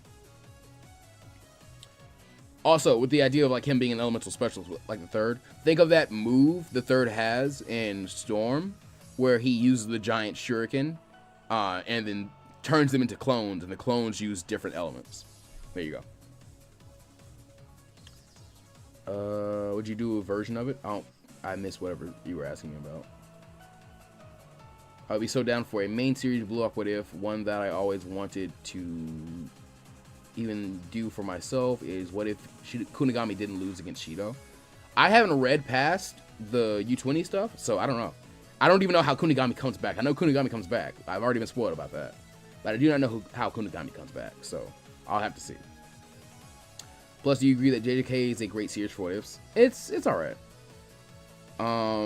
It's one of those things where like it's so overcomplicated in some spots that you're kind of shooting yourself in the foot trying to like write around it for what if. Have you thought about Obito Survive story? Yes, it's on the docket. Orochimaru's part for body and Bardock's family escape. It would be very funny if Future Trunks is just our Future Trunks who went to the wrong universe. I might make a joke like that at some point. Facts, Blue Lock would be tough, not gonna lie. What if Dragon Ball and Mortal Kombat were in the same universe? I talked about that already. But if Kaizen Ball... Yeah, Kaizen Ball is good. Okay, this is the person you're talking about. He also has what if Vegeta killed Gohan that goes in a really cool direction. And the evil Piccolo is cool too. What if Ruka raised Naruto? I have a short for it. Or just what if Mizuki took Naruto with him? That's interesting. I accidentally sensed that last one before I could finish. I meant Orochimaru's perfect body would be Kimimamaru's body, Sasuke's eyes, and the one crystal girl's style. I forgot her name. That is pretty true, yeah. Or just like a better version of his technique where he gets to keep the abilities of the last body he got. I don't know if that was confirmed if he was something he could do or not. Outside of like kick again. I don't think he could. What if Kami had kids? I've seen one what if do that. I forget if it was like as a circumstance of a different change or if that was the main like change. If you need writing advice, just as YouTuber that name, I may check that out. What if Ash's journey happened within the world of Pokemon, of the Pokemon manga? I think it has some potential since from my limited knowledge of the manga, it's a bit more dangerous than the anime. In some ways, like in the early days, I feel like it's probably very close to the anime just because the rules are very loose, kind of like Yu-Gi-Oh. What about Boruto? What ifs? The manga right now is crazy, or what if Naruto had Boruto potential? I don't like this distinction. Naruto what ifs are Boruto what ifs. It's just a different portion of the story. You're not gonna look at a what if Gohan story and say this isn't a Dragon Ball what if. This is a Dragon Ball Z what if. Like, all right, cool. Like I guess you're right, but in Japan, there was never a distinction. It was just Dragon Ball. What if... I read that one. My friend thought Krillin another player Kaioken because I asked if he could teach me it. I don't know if you have watched Kenichi the Mighty Disciple, but I wondered how Kenichi would do in the world of Street Fighter. Pretty well, probably. Because he could just keep getting stronger in that verse, too. Remembered that I left a comment that ended up sounding rude. Sorry about that. You inspired me to write my own what is the biggest inspiration for me, so thanks a lot. No problem. Don't really think about what I say in the comments all too much. Usually if I'm reading the comments, I'm in a very bad mood anyway.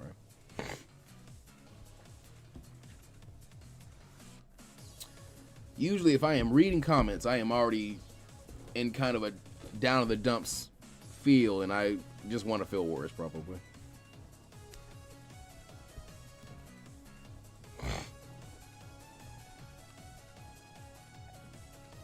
With that, though, I'm caught up with chat. I've caught up with the chat. We're entering the second hour of the stream. So, very quickly, just to keep us on task, I just want to check and see if anybody is actually looking at these docs. Somebody's looking at Bardock still. Somebody's looking at Zabuza.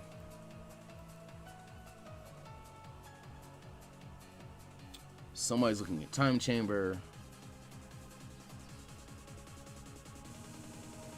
Do I have Bardock open twice? I do. No, this is the other one. I don't know if I shared Piccolo.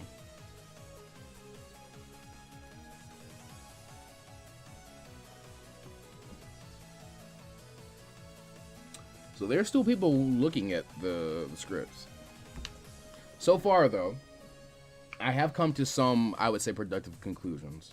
I should probably shift focus to make my next, like, major, not even just major, like my next video I'll try and get out Team Sonic, just because it would be the easiest thing to get out and it would help me break this month-long rut I've been in. This might be a pretty common suggestion, but what if Ash and Red were brothers? I prefer one where they are twins, but having Red be an older brother Ash has as a goal would be interesting too. So, because I have two friends who have done pretty much every variation of the story you are suggesting, I couldn't really do all that much with it. Piggle Dill has done What If Ash and Red were twins or brothers. It's one or the other. And I know, no, Dex Comics has done What If Ash and Red were twins. Pickle Dill has done What If Red Trained Ash. It's very good. They're both really, really good.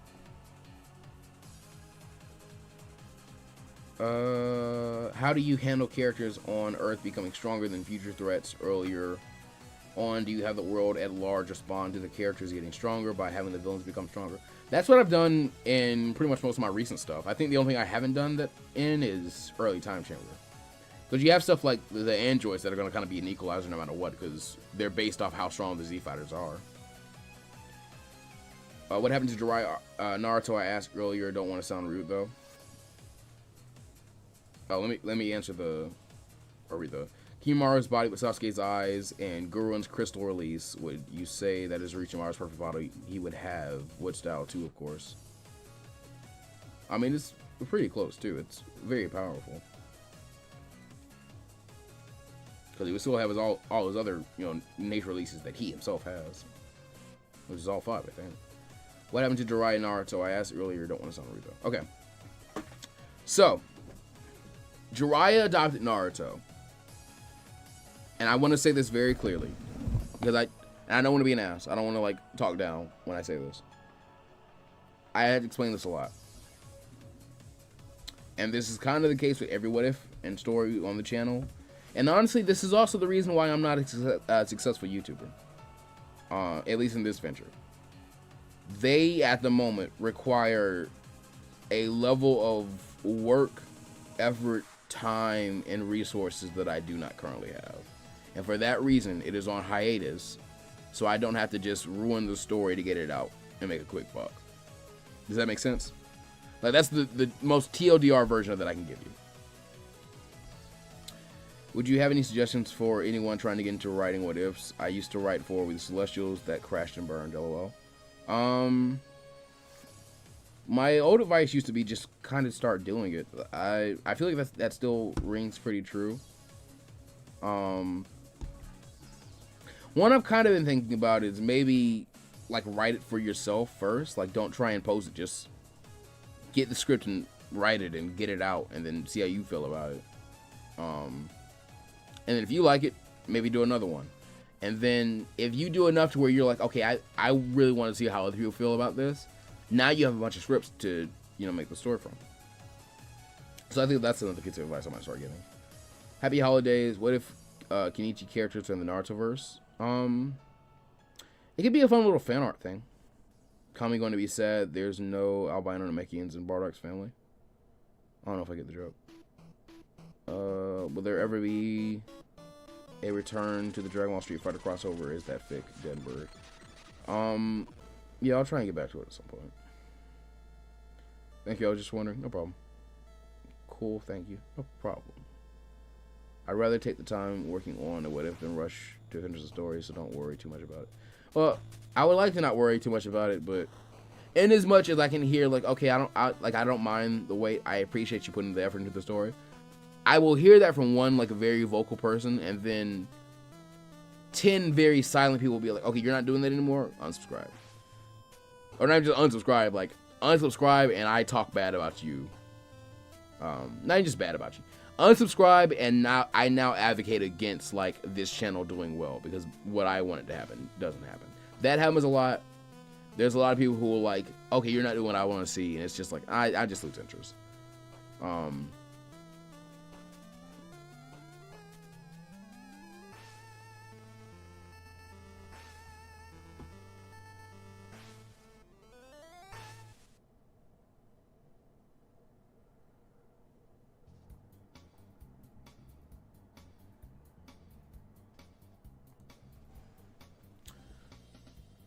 What was I saying?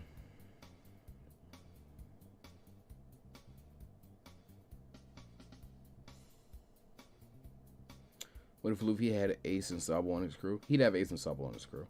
What if Galactic Patrol raised Granola? They would have raised Granola. It is a good if. There's probably some new people, but I don't really want to talk about or start new What Ifs at the time. or at the moment right now, just because I'm kind of drowning under the workload I currently have.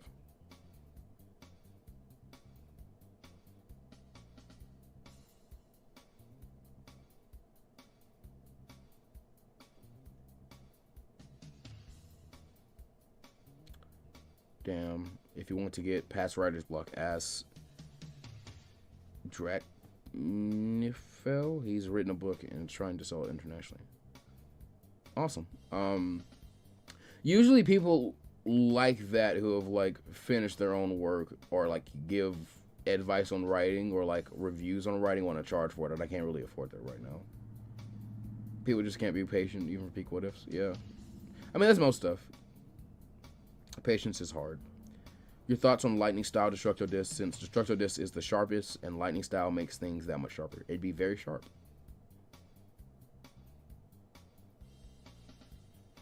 Very, very sharp.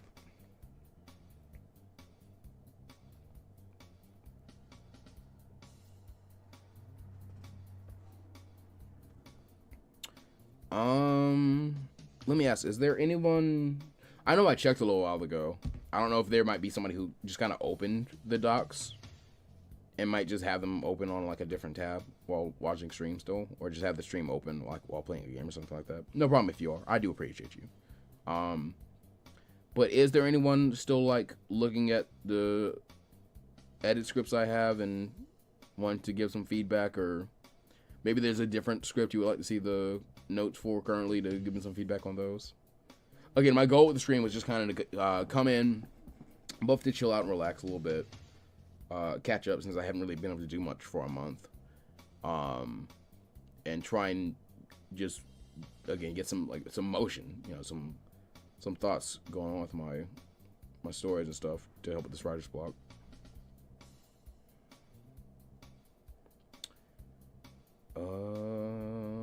There's so many half-assed what ifs lately that they just wing it, and I just don't feel the same as how they would if they actually put effort. They feel rushed. I mean, that was always kind of the case. They've always been like that. It's not really a lately thing.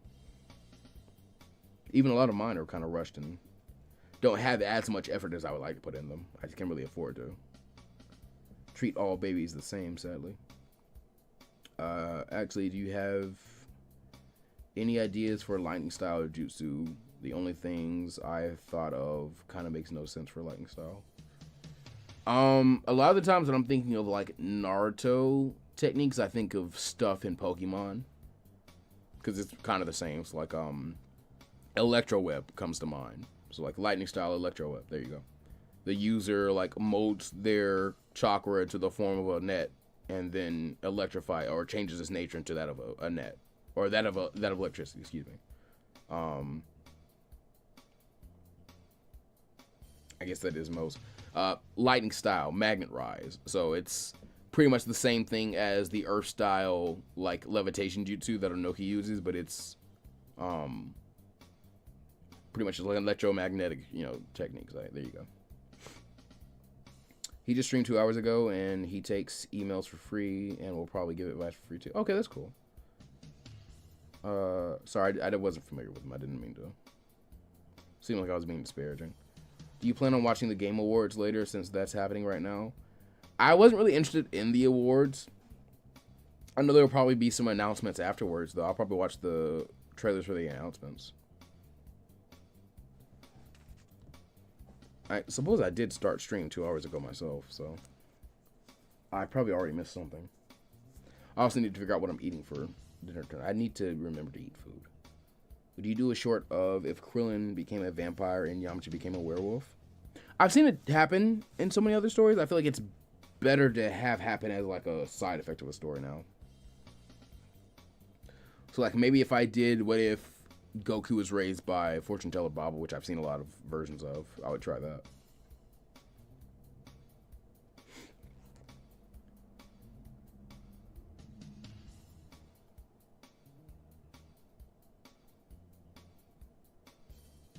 I didn't really get an answer to my question on like if anybody else wanted to do or look at any of the scripts I had for feedback, so I assume not. I assume not.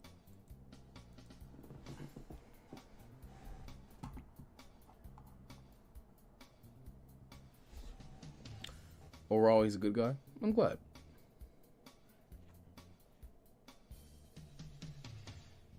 Yo, I'm gonna go to bed. School is a pain in the ass. Good luck and rest well. I probably won't be on stream for too much longer. Can I see the Hinata? I will for sure send Hinata.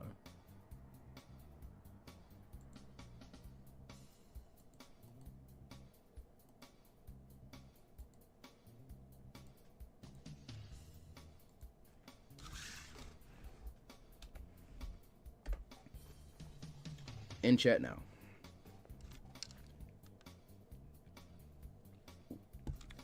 How about a really simple what if? Just get the brain juices flowing. Oh, the issue is, like, if I start something new that doesn't end in exactly one part, now I'm locked into having something new on rotation. And another big issue with the stream, or the channel right now is I have so much stuff that I probably can't grow because a lot of people just feel like the content is dissatisfying. You know?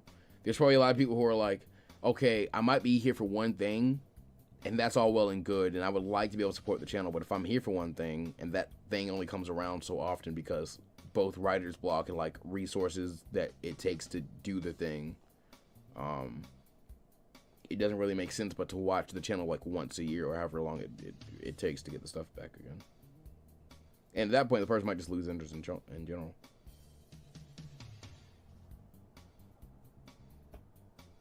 Hello again, weird kid.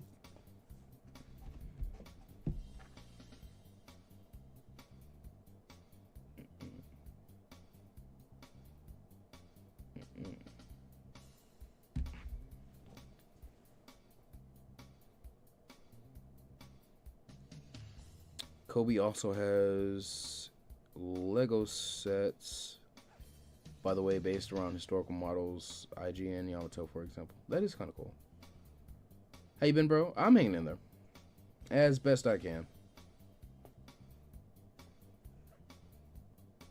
Hanging in there as best I can.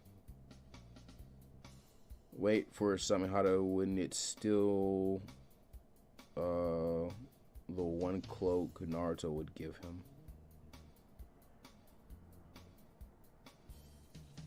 Are we talking about I don't know. The YouTuber Ono Kaga made a What If Goku and Vegeta train Naruto and Sasuke series, which itself is really good and I highly recommend it.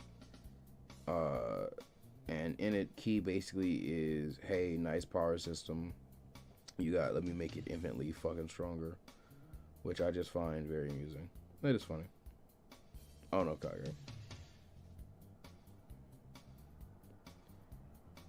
I might just eat the whole in Naruto's whole Nine Tails chakra cloak when Zabuza are projected in the Nine Tails cloak.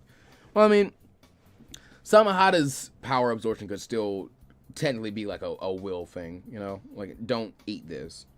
And or this is stronger than you, so you can't even eat it. I mean, like, wouldn't Samihada eat the chakra Naruto tries to give Zabuza? No, we'll bypass that. Technically, Samihada would already have been, like, overloaded by, like, freezing chakra from Haku. He will probably have gotten some Kisame's chakra because, you know, he'll have spoken to Kisame's spirit. It'll be fun. Saiyan Motion. That was Saiyan Motion, yeah. Nice to see him. I appreciate him dropping by to chat with me for a little while. Okay, Naruto's filler is not that bad. It's actually pretty good. My favorite kind of filler is when we get different locations like villages and kingdoms. I actually do like Naruto's filler. It's something I wanted to pull on a lot for the Naruto D&D campaign I have planned. That's what I didn't do. I was supposed to pull up the Digimon D&D campaign and go over my ideas for the Digimon D&D. I will do that just because I mentioned it and I'm still waiting to see if anybody has like actual feedback. I just sent out Hinata again, so somebody will probably have something to say about that soon.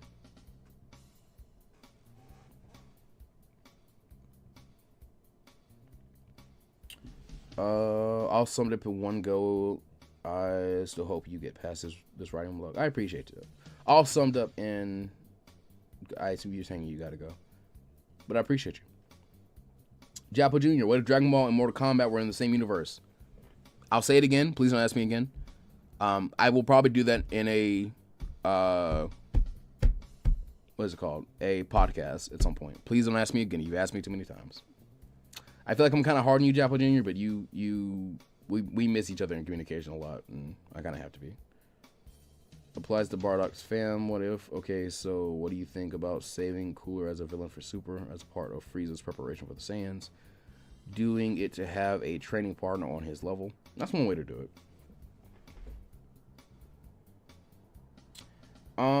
That's the way I would probably do if I like wanted to do a super movie for Cooler, like an actual canon.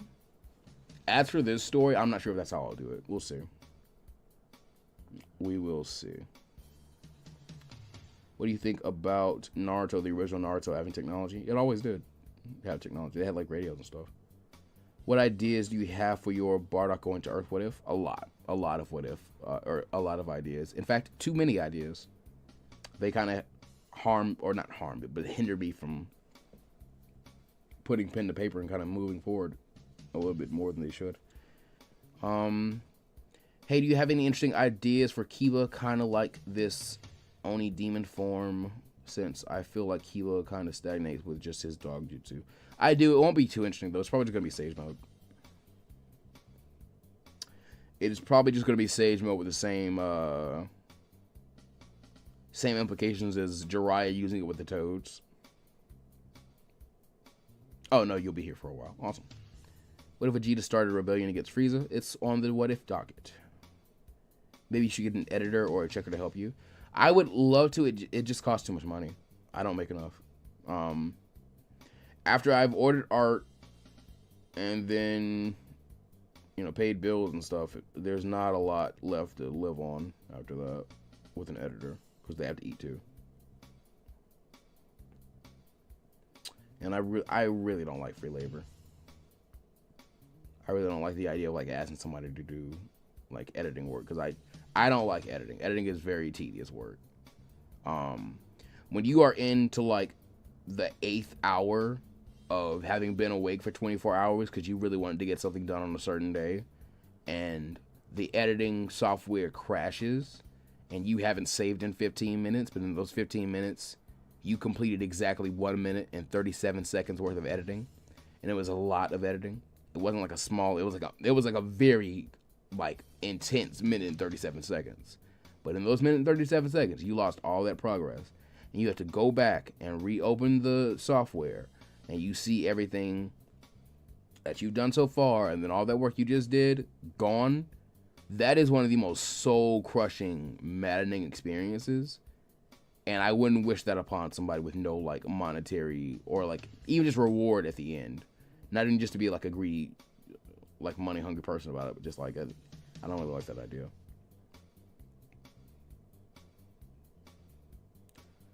For Drock, do you want his channel link or stream link? No offense, YouTube Mind Watcher, but no thank you.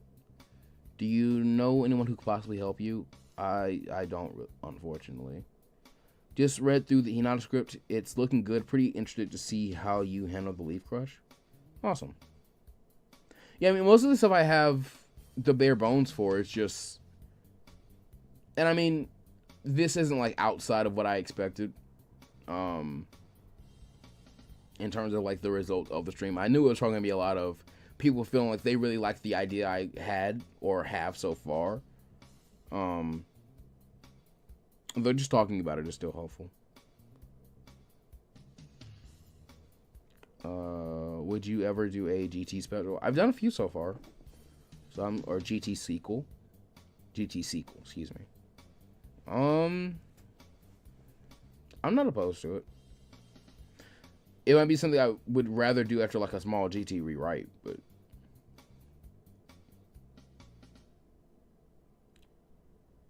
an idea for a fun IMO CrossFit is if Naruto and One Piece shared a universe. The series actually have really comparable scaling pre-Otsutsuki, though it would be probably big due to the size of both series. Yeah, it would be. like I said, I could always do like some other crossover stuff for like mainline, like at least like a little short thing for April Fool's stuff.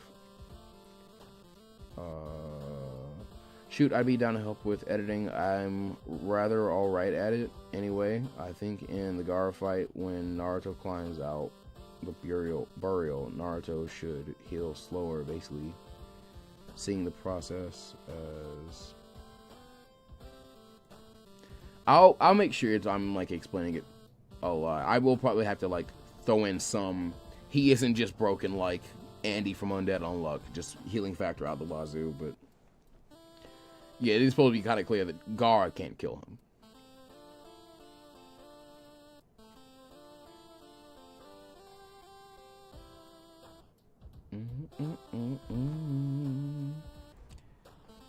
Alright, Dungeons and Digimon. I want to show Dungeons and Digimon real quick. I don't have anything special for this in terms of like visuals, but this is just kind of the main plot because I know somebody had asked me about it. Let me pull up the chat again. I can still read. I'm reading this. Main plot. The players will create and initially embody a set of characters from a fairly small town in a modern to slightly futuristic world, not too dissimilar from our own. The internet, the spaces, and the personas we create and embody on it, as well as the consequences they have both there and in the real world, exist strongly. Alongside them, there is no small amount of myth, mysticism, and superstition in the world as well. As the internet, as well as we know, as the internet, as well as we all know, strongly fuels and paradoxically feeds on rumor and misdirection. Even in mostly isolated locations like the player's home/starting point, many people still believe in, practice, and work towards all kinds of things. And for all kinds of powers beyond their full understanding. In this day and age, faith and belief have almost completely fused with science and technology. For example, the concepts of Digimon as a TCG, video game, and an anime alongside many similar franchise or products have all existed in this world, right alongside virtual reality and artificial intelligence for quite some time now, each of which pulls from information, history, and inspiration that spans across all the time and space humanity has traversed so far, and possibly beyond. Thus, there would be some who would seek to demonize or characterize this material as unholy or corrupting in nature. Think stuff like Pokemon and other victims of the Satanic Panic. As a result, these characters, creatures, and franchise mascots have been recognized as everything from capitalist puppets to control the masses and to the consumption of an appealing product, all the way to manifestations of hellish creatures, beasts, yokai, and myth, or folklore that refuses to leave humanity. Be even as they progress steadily forward, with better tools and wisdom to reasonably disprove their existence. After creating their initial character in the player can choose a Digimon. My hope is to give custom lines that would feel perfect as in the anime for all of these, so if a player were to choose an initial partner whose level is too high to start off, for example, the DM and player will work backwards and establish OC Digimon for their personal line, if one is required. Players are encouraged to look for less popular picks who may not have gotten much shine before but still appeal to them, or simply go with a favorite line you'd love to play with. Both are welcome. These characters can believe themselves to be something local people refer to as Kemonogami, which is basically a yokai or spirit. Or they can likewise be somewhat aware they are Digimon. Whatever the case, they will be possessing the initial characters the players created in a sense, or at least the equivalent of their Digimon partner's rookie form will. This will result in the player characters essentially being able to embody their rookie forms as a basic D&D character would be able to act and cast spells, logically within the limits of their level and what their Digimon would be capable of.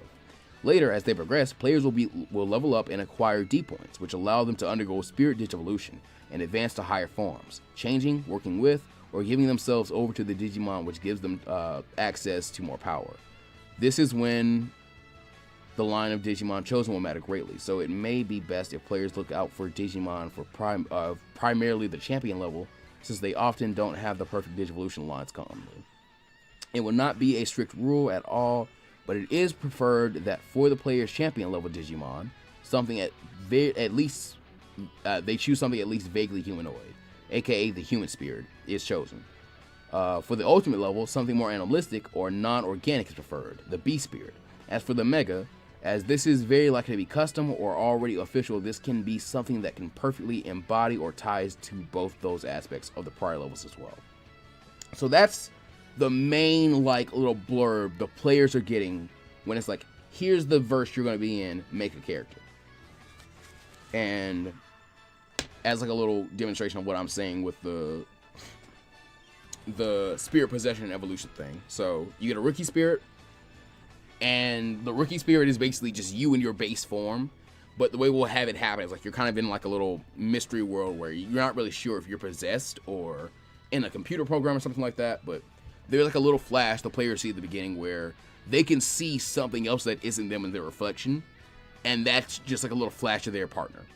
And then after that, you can, digivolve into your higher forms. So, Human Spirit, Champion, Ultimate Spirit, Beast, Mega Spirit, or Perfect Spirit. That's the basic idea.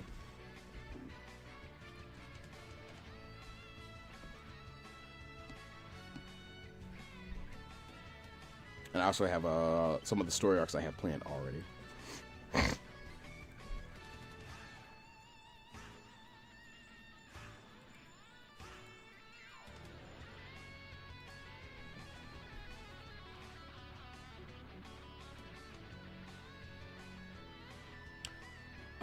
Is there any Cartoon Network, Nickelodeon, or Disney show you want to write about?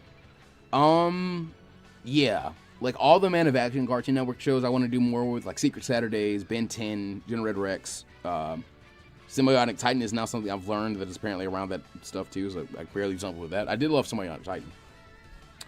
What else do we have? And a lot of that stuff I wanted to do like My Hero crossovers with. So like one I had always talked about was what if American Dragon Jake Long was in My Hero Academia? That one kind of writes itself, honestly.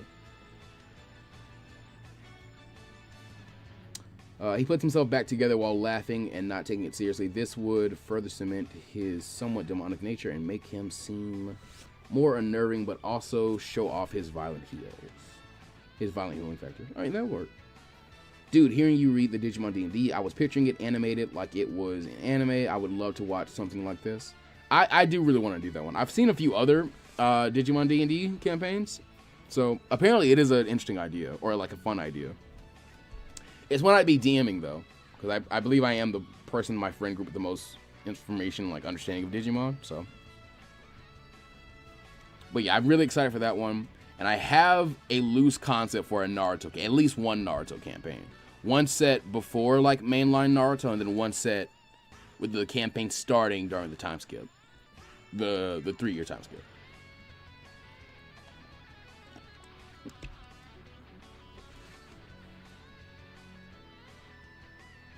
And then I know, actually, I believe I will be participating in Pokemon D&D next week. I think that is set in stone.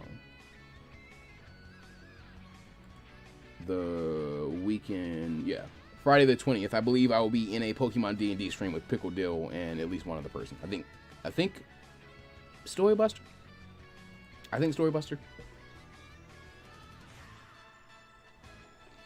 I'm saying my friend group with Pokemon. Yeah, thankfully the Pokemon D&D one will probably be pretty easy. I was hoping that would be a bigger like group of players, but something me and Pickle talked about was like with that one, because the way the story is going, it may wind up being a kind of like drop in, drop out style. So if we have other players who have like had characters, maybe they can drop in for a session or drop out for another session, or they're going to have a little arc, so they're going to play a few campaigns, and then our characters will take like a little backseat while they're doing something in lore, somewhere else. And then maybe for like the finale campaign, we have like little cameos where we're like streaming, and then if we have like someone who played a character throughout the campaign in the stream, they can like hop into Discord and like have a little like role play session, or like maybe play a little bit and then hop out if they need to. I think that'd be fun. So I'm not too torn up about the numbers on that one being a 2-man team, probably. What do you think would happen if the Striats were fishmen? They wouldn't have to worry about falling in the ocean. A lot of origins would be different. And also, Jinbei would be a human. and Rook would be a Fishman skeleton. And Frankie would be a cyborg Fishman. And Usopp would be a swordfish. Swordfish Fishman. It wouldn't make sense, but it wouldn't make sense until him and Zoro are at Enies lobby, and then he makes a Nozo Arashi, the Nose Storm sword.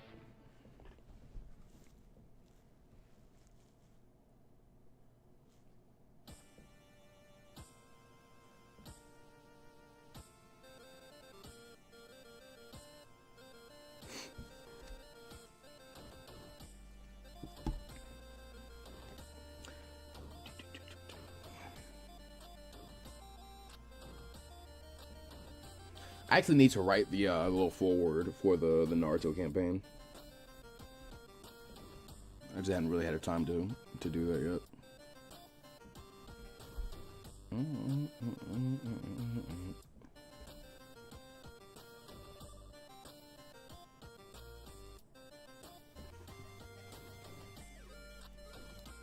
However, that looks like that is about all of our feedback. So, I'll start preparing to wrap up stream. Not right this second, but fairly soon. Probably before we hit the 3 hours mark for sure. Where would you stream the D&D, on your main channel or second channel? The first campaign we're going to do, which is going to be the Pokemon D&D, I'm not sure where Pickle's going to put that. That might be on Pickle's main channel. Just because it is Pokemon content. And it's probably going to be the closest I think a lot of people involved in it will do to a what if I was in Pokemon. So it kind of works in that realm.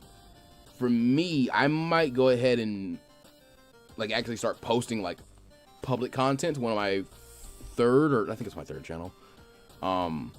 It's the one that I save all my B-roll to, any like my gameplay B-roll. So making that just a gaming channel itself and uploading sessions there would make a lot of sense. Because then I could just have a gaming channel as well. I just do gaming stuff in between the D&D sessions.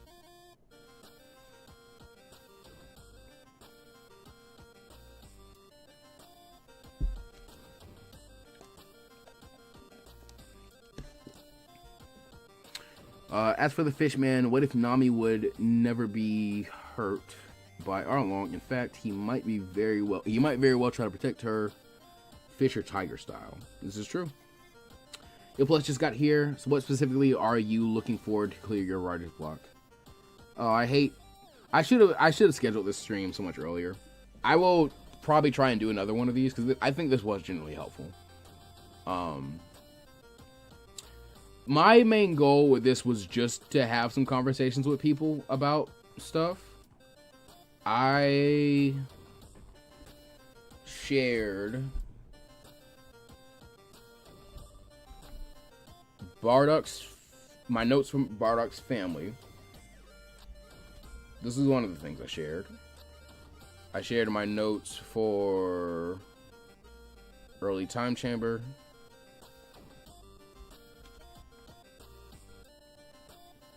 He not on Squad 7. And Zabuza survived. I think these are all we actually talked about, though. But that kind of works because I think these are combined some of the things I'm having the most, like, true writer's block on. And most other stuff is just like a motivation thing where it's like, I'm either not in the spot for it, I had to wait on art for it, or all kinds of other issues.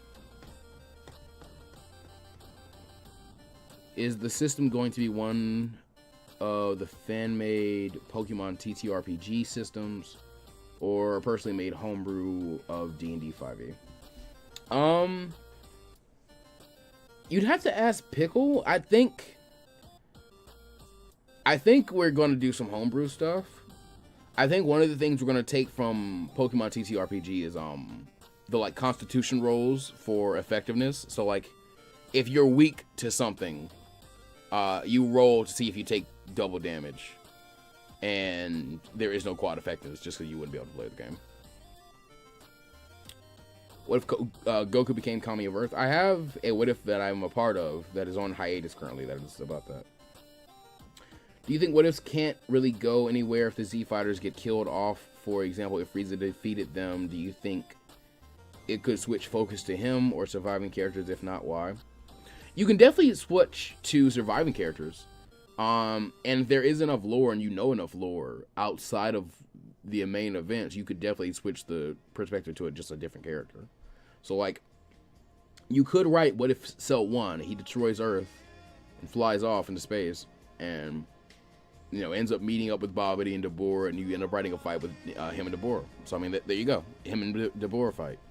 Babidi ends up learning that, oh, Majin Buu's egg was destroyed along with Earth, so now I have to venture back into the demon realm and go meet this witch who apparently helped my father, you know, create the first Majin Buu or something. So there's stuff you could do.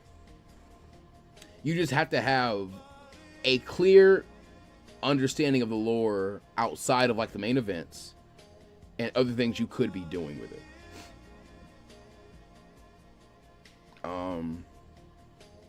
If you do that like earlier in the timeline with stuff like what if Tao Pai Pai won the second fight against Goku or something like that, you probably could make a really big change, because like one of the changes to that could be Tao Pai Pai is like shocked by the fact Goku made like this big of a stride so quickly.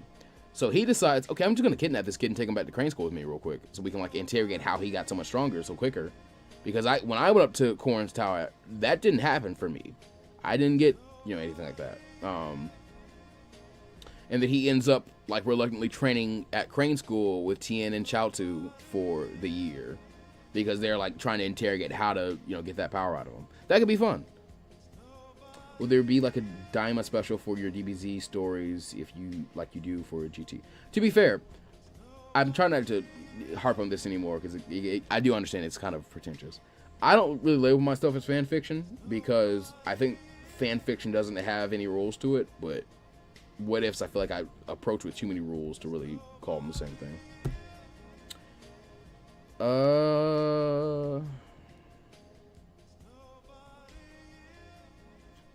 I'll comb through the notes to get an idea what's up from today's stream. I appreciate that, Ox. To be honest, I ran out of ideas what to write, so I just did the first thing that came into my head, and that was the reverse Straw Hats. I got you. Again, just to be very clear, and because we're like winding down, I appreciate everybody who just came and hanged out with me, or hung out, I guess, whichever one is proper, for like 3 hours on just like a random Thursday night.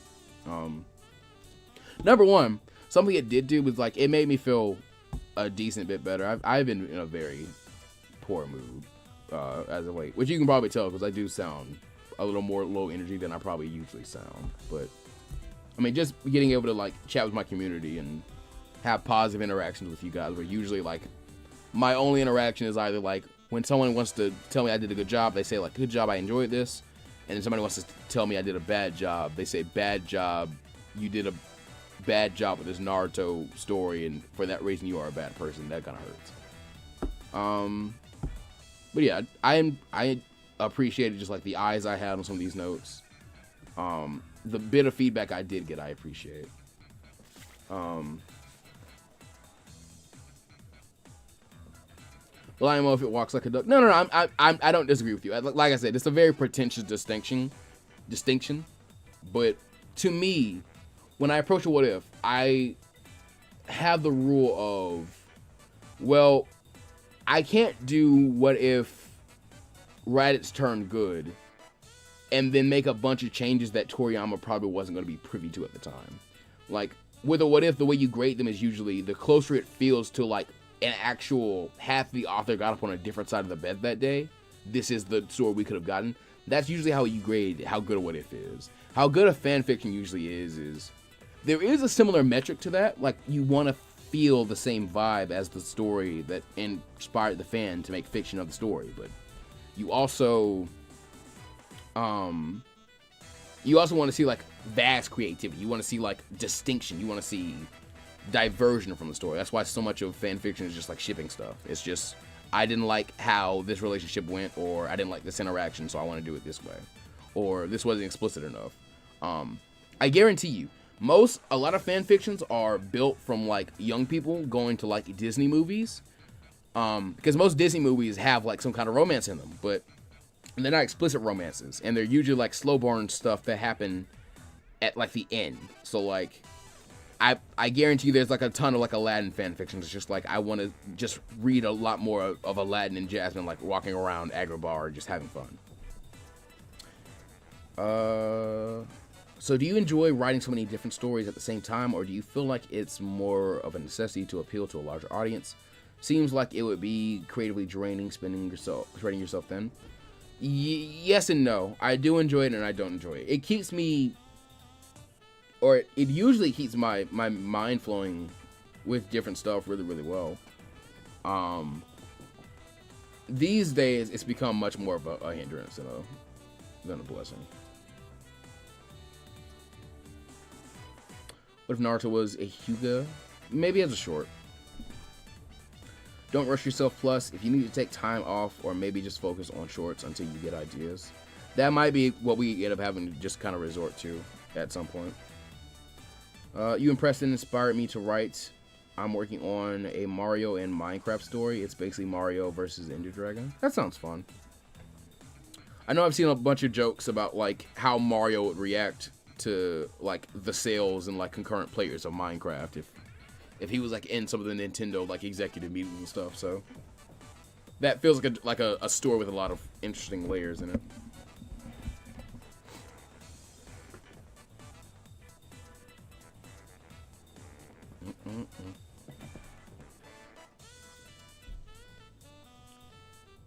I would hate to... Yeah, somebody's looking at Hinata. I don't really want to end stream with anybody like looking at this stuff, because the whole point of this was getting feedback. So I suppose I can wait. But yeah, I might just have to resort to shorts. I might drop down the little time between shorts. I haven't been sticking to this, but my time between shorts I've been trying to do is 3 days. So they're not choking each other out, but they're not like right on top of each other either.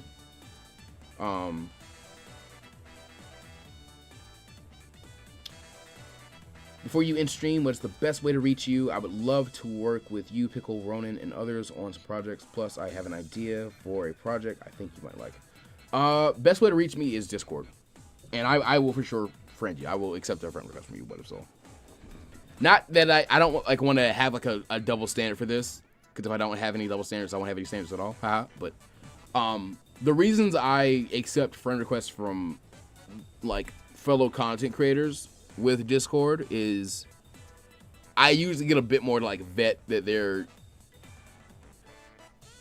an actual person that's not going to like kind of hound me about making the content and turn into like a hindrance to me making the content, if that makes any sense. I love you guys, and it's not in a parasocial way as I can. So it'll likely be a goal later on to only work on 2 or 3 what ifs at a time. Yeah, as much as possible. I think in a dream world, I'm probably sitting at double the subs I have currently. All the stories I've ever started have been brought to like some kind of successful end. And I have maybe 4 or 5 stories running at one time, and they're all of different series. So what I can do is 1 week is Naruto, 1 week is Pokemon, 1 week is Dragon Ball, 1 week is My Hero, and then on and on and on like that over and over again. Also, you are one hell of a what if YouTuber. Keep it up. I appreciate that what if, so that really does mean a lot. What's the video that you are the closest to finishing right now? Absolutely, positively no. Well, is that true? Is nothing true? Let me check. There's only one way for nothing to not be true, and that is technically the video I am closest to having done is Better Left Unsaid, chapter 29. I have 5 minutes of it recorded.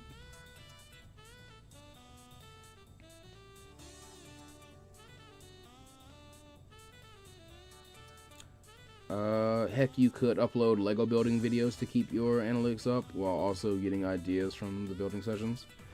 We'll definitely do some more brainstorm streams. I mean, anytime I get to just kind of sit here and ramble at you guys and have fun, and even have some people, for whatever reason, deem me worthy of them throwing hard-earned money at me for just yapping, I get a little boost of serotonin, and I'm like, I should definitely do that more. And then every time I do, I don't do it as much as I plan to. But yeah, I might for sure buy that Beelzemon model kit I saw and do a stream building it. And that'll be sometime after like Christmas. So, I mean, yeah, I could do the next part of Team Sonic. I know Pickle asked me if there was anything they could do to help me out, and I was trying not to be a burden, so I said no. But I might see if I could bum like a 10-minute script from them for that or something like that, because it doesn't have to be extremely long. Just got to kind of move things forward a little bit. So I could do that. I could keep hammering away at BLU, because that's honestly just kind of turn your brain off and keep recording. Just even if there are flubs, even if there are little mess ups, just keep recording. Turn, not even just turn your brain off. Because I've been trying to also make little ad libs to it, so the thing I can kind of sell my version on is that I kind of try to, not even ad libs. I've been trying to both kind of edit the story and do small rewordings where I can tell, like, okay, this is just a symptom of this being one of the, like, this was some of the Kenchi's growing pains as a fanfic writer. So it's not a one-to-one reading of the fanfic the way an AI reading of it would be. I would love to sit down with you in real life and just talk about what ifs and throw ideas back and forth like this. Someday, before I retire, I will for sure, and it would be something I do with a lot of build up and a lot of like forewarning, I will for sure do some kind of panel. I want to do that for sure. It wouldn't be like a true like one-to-one, like we got to sit down and like talk in person kind of thing, but I feel like if I got to do that, I would probably get questions better than, well, what would you do if Naruto was in Tai Chi Chasers? I just wanted to throw a random name out.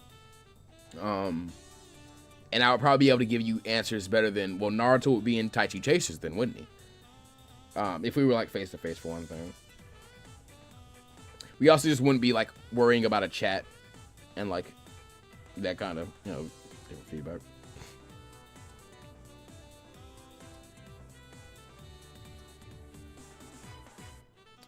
So what are your plans to expand the channel? Like, would you want someone else on your team to edit videos or come up with what ifs? Right now, I would love to expand. I can't really afford to. I don't really make enough to support anybody else but myself, and I can't really even say I do that. I love Lego. There's so many like little Lego sets that I would love to have, but I barely have room for all the figures I have, so I definitely don't have room for like Lego. But like I would love to build a Lego Razor Crest for Mandalorian. That's probably become one of my favorite Star Wars ships. Not a lot of ships in my room in terms of like little figure stuff. What if Roshi raised Goku? I have to remember his name or find one of his videos. I will right now. But there's somebody who's doing what if the Z movies were canon, and as a little aside, they did what if Roshi raised Goku, or just started it. Bluebell guys. Okay. I really like this channel. And they did they did. There's so much more of this now. They've done 3 parts of what if Master Roshi raised Goku. I might actually watch this in stream now. Thanks, guys. You just reminded me what I'm going to watch after stream, or gave me something to watch after stream. Shout out, bro. Go watch, bro. Otaku got J. Yo, plus Ultra, bro. It's been a while, but I just started YouTube myself. Congrats, man. It is really nice to see you. That takes me back. YouTube is just one man. I will check that out. I'll just be leaving the stream now. Good night, everyone. Good night, Jappo Jr. I hope you enjoyed. I really appreciate you coming out to the stream, by the way. That being said, though, with Jappo Jr.'s departure, I did notice we just jumped up with like 1 viewer. I want to warn everybody. I'll probably be ending stream in like the next 10 minutes. We'll be hitting a 3-hour stream at that point. and most of our brainstorming is done for now. How about making the recent Bleach Ishin Train Ichigo early what if short into a series? Bleach doesn't have much what ifs in YouTube in general. Yeah, I might expand that one soon. That's something else I can do just to stop, being helpless and not uploading. Oh, I see. Yeah, I'm sorry. Next time I do this, I will try and have like a 24-hour forewarning before we do the stream, and even like a schedule for the stream. I keep getting, or I will explain like why I didn't do the stream for so long after announcing I wanted to do it. I kept getting to a point of like, I'm probably not gonna get like much out of it, and that would kind of just rob me of any motivation to do it. Have you seen any of Damon's What If videos? He has a really good DB and Sonic What If. Yeah, I've seen his stuff.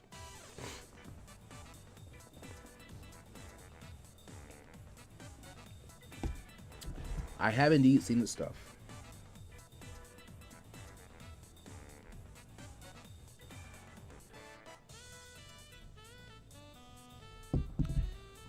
I believe it's not part of this song. We did the Zangief theme for 15 minutes.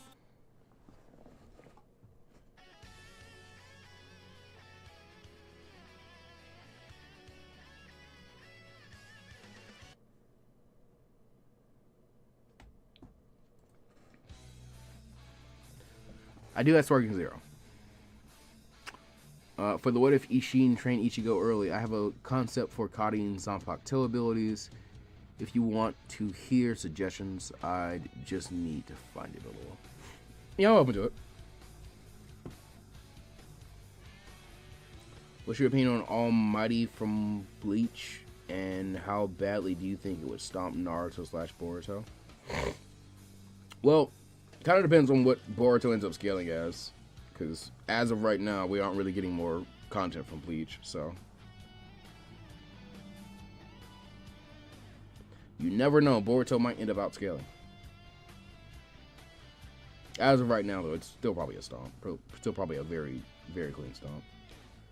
Which series do you think has high what if potential, but there isn't much on YouTube covering it? Just a general question for both Plus and chat. What has high what if potential, but there isn't much covering it?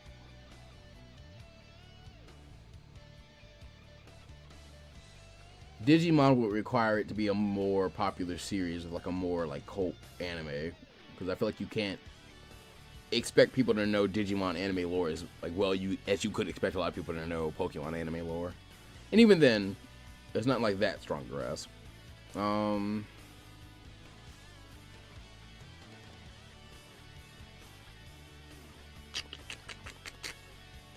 There's probably like a bunch of like fantasy, like isekai anime that I'm sure somebody would like really enjoy what ifs of.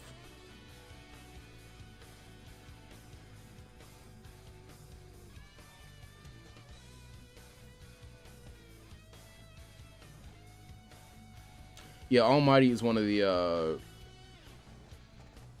what are they called? The Sternritter abilities, right? Because they go A to Z. I wonder how much interest you might get in streaming D&D homebrews in anime universes. Trying to think of different but inexpensive ways to do new things on the channel. Well, that I probably couldn't do on this channel. So it'd be something I'd be doing just for the love of the game for a good while.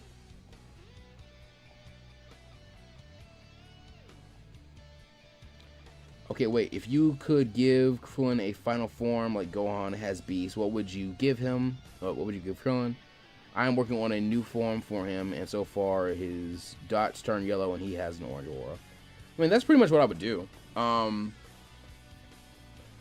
know I did Enlighten Tien as like that is pretty much that wasn't supposed to be like a thing he got from being a Saiyan, and what if the humans became Saiyans? That was supposed to just be like a thing he got from his third eye. The Shrift. Almighty is Yuhavok Shrift. So it's pretty busted. Okay, gotcha. Yeah, that's the thing that makes him do the eye thing.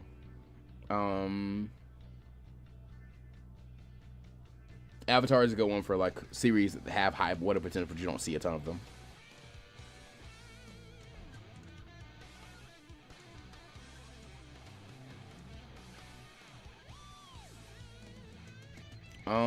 What was I about to say?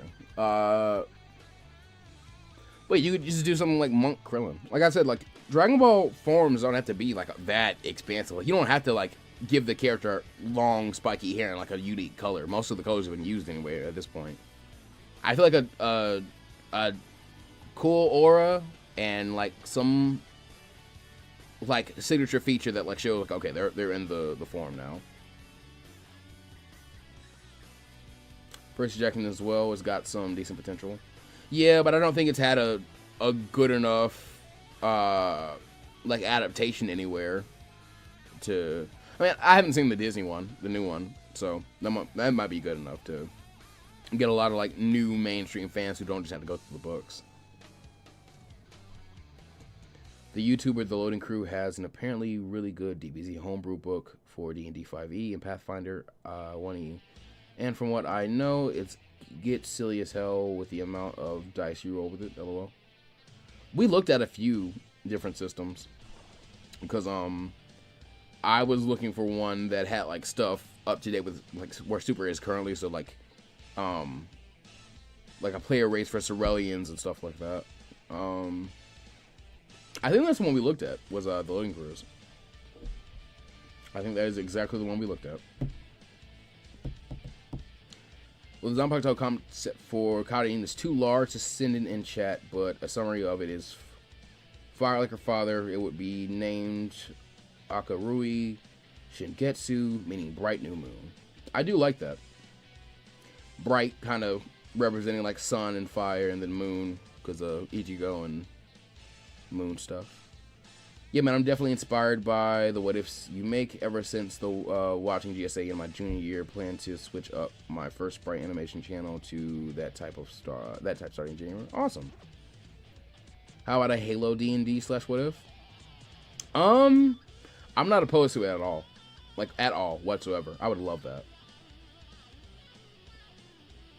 You also might see some characters inspired by Halo. I plan to use a song from Halo in Bardock's Family very soon.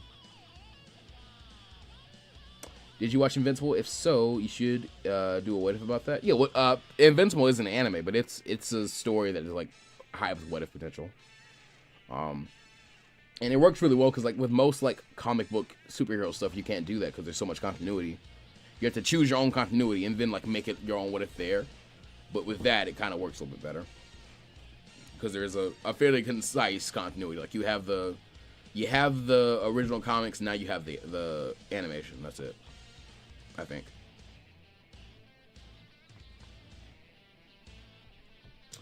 What if Zabuza was the instructor on Team 7? Sorry, we still doing this because I kind of left for a bit.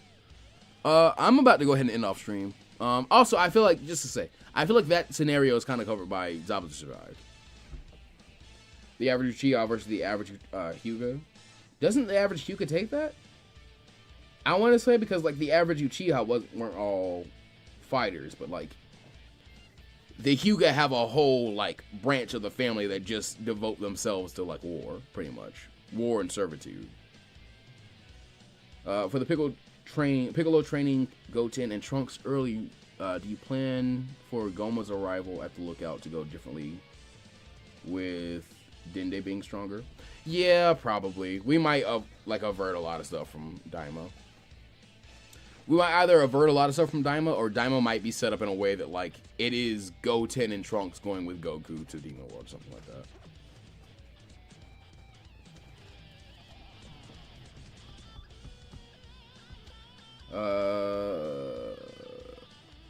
Hunter x Hunter has a lot of what if potential. Yeah, it was on hiatus for so long. I feel like that's why you don't see a lot of what ifs for it. Because you would eventually come to the hiatus in the what if, and you'd be like, oh, okay, that's all we can do. What if the Hyuga fell instead of the Uchiha? That is interesting. For the D&D, you could use the Halo books for reference. I would not be surprised if there is already a Halo D&D homebrew. I would actually be shocked if there isn't. What if Icarus was a canon Z fighter? I don't think it would change that much. It's like a, it's more like an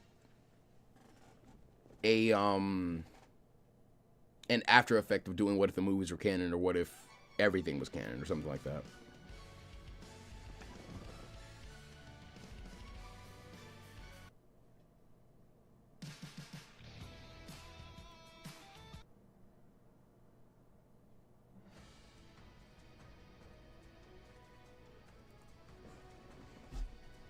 What if the Tuffles escaped Earth? That is a really good what if.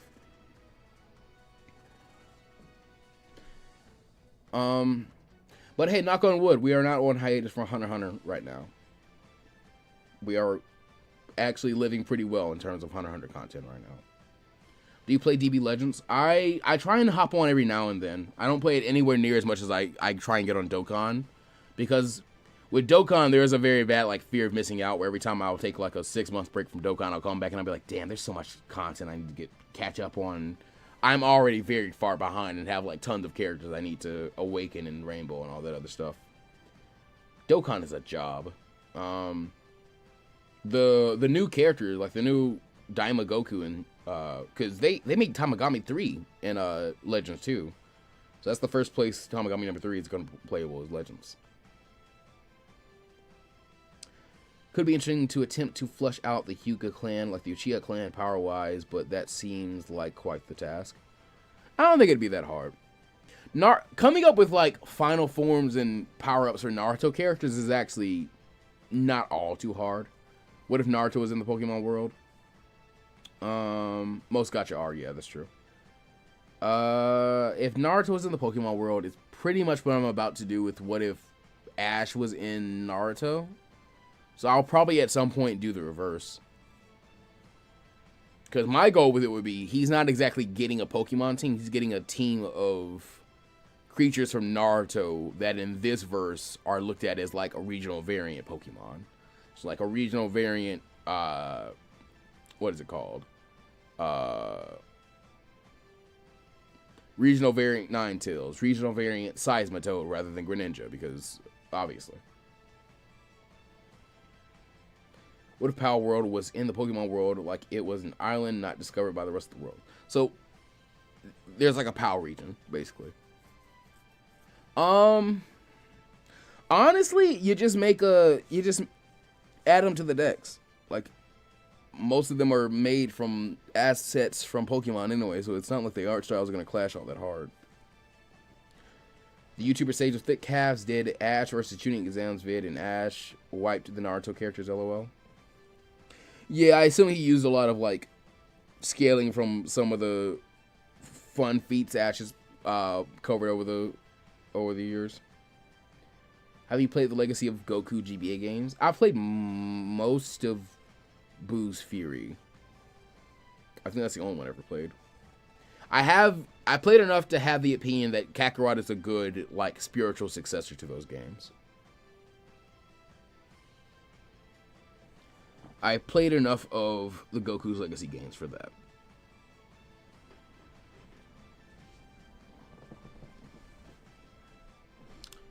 And we have now crossed the 3-hour mark for the stream. I'm going to check one last time if there's anybody on these,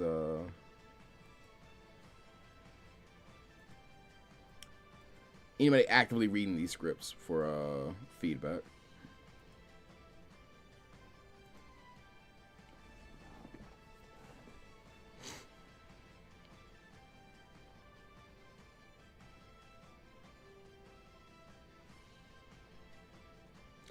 And it was a low to mid-end scale for XYZ Ash. I can see that. That's like when he's presented as like nearly having aged. My new form I got for Yamcha, I turned his eyes yellow and gave him a black aura. Cool. Kind of like a wolf. For Naruto what ifs involving ice abilities, draw inspiration from Hell, like in Norse mythology, Yuki Onna, Japanese mythology, or Persephone Greek. I'll probably do a lot of that for Haku Survive, for sure. Haku Survived is going to be very much about like focusing on nature releases and Kekkei Genkai,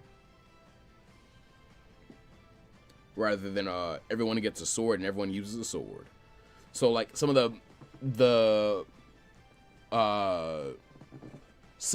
the impact of that will be like we'll be exploring what characters like Shikamaru use as their nature release, and it's probably fire. Which also makes sense, because if you light a fire with Shikamaru's ability, you can make shadows around you longer, and then that could amp up your shadow stitching abilities. Or like shadow strangling abilities. So little stuff like that. Like, oh, we're going to explore Hinata having a water release a little bit more. Or we're going to explore Hinata having a lightning release a little bit more. So something like that. That would be the core of the Haku Survive story, rather than what could this character's like weaponry be.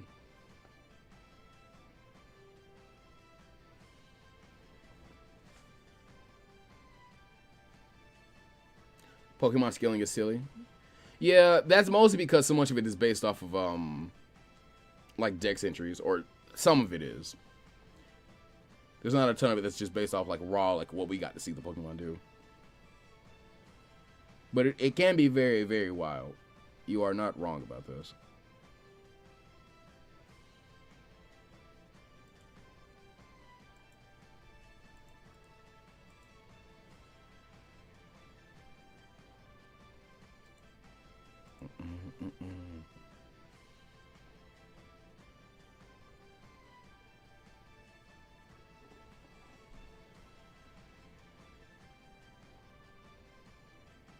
All right.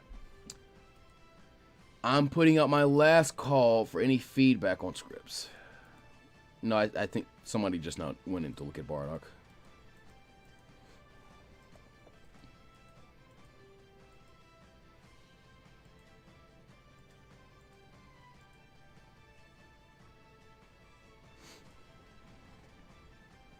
Perfect for Haku. Yeah, I agree.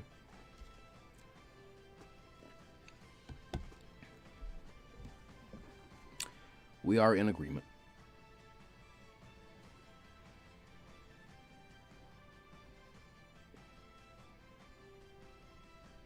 See you next time. Yeah, I think this is a good spot to end stream off at. We're at 3 hour and 10-minute stream. It's not too bad. Again, I really, really appreciate everyone who came out and just chilled out with me. It really did mean a lot to me. Have been in the greatest mood as of late. Like, a lot of my hope and motivation and just, like, excitement for the future hasn't really been all too present as of recently. Would upgrade the Crystal Ice Mirror. Yeah, there's tons of stuff I can do with the Haku story. So I'm very excited for it. I'm very excited for it. That's something else is, like, I keep getting off track. Like, nature-influenced versions of certain, like, clan techniques. So, like, Kiba using like an Earth style Fang or Fang Jutsu or something like that. You know, those would be the interesting things we can get into with Haku. So that's the main like aspect of Haku's character, or not the main aspect, but one of the main things Haku introduced was like Kekkei Genkai and like specialty and nature releases. But yeah, I feel better now after having the stream, both in terms of like writing stuff and in terms of like my outlook on like work and stuff. I wasn't feeling all too motivated in general, so hopefully we get some movement after this. Just to like, because I'm about to go ahead and end stream like in the next little while, but just to conclude on like everything I figured out, I should go ahead and shift focus in terms of like my very next like mainline video to get out to Team Sonic, because it'll be the easiest thing to get out. I can always turn back to some other stuff like the next part in the Piccolo Turn Good early specials. I've got shorts I can expand. I've got all kinds of stuff I can do. So I'll figure something else out, and it may not be exactly this weekend, but hopefully I am back to the swing of things before December is all the way out. So thank you guys again for just chilling out with me, and hope you enjoyed stream, and take care of yourself and the world around you and all that kind of stuff. And I will see you guys next time. See ya.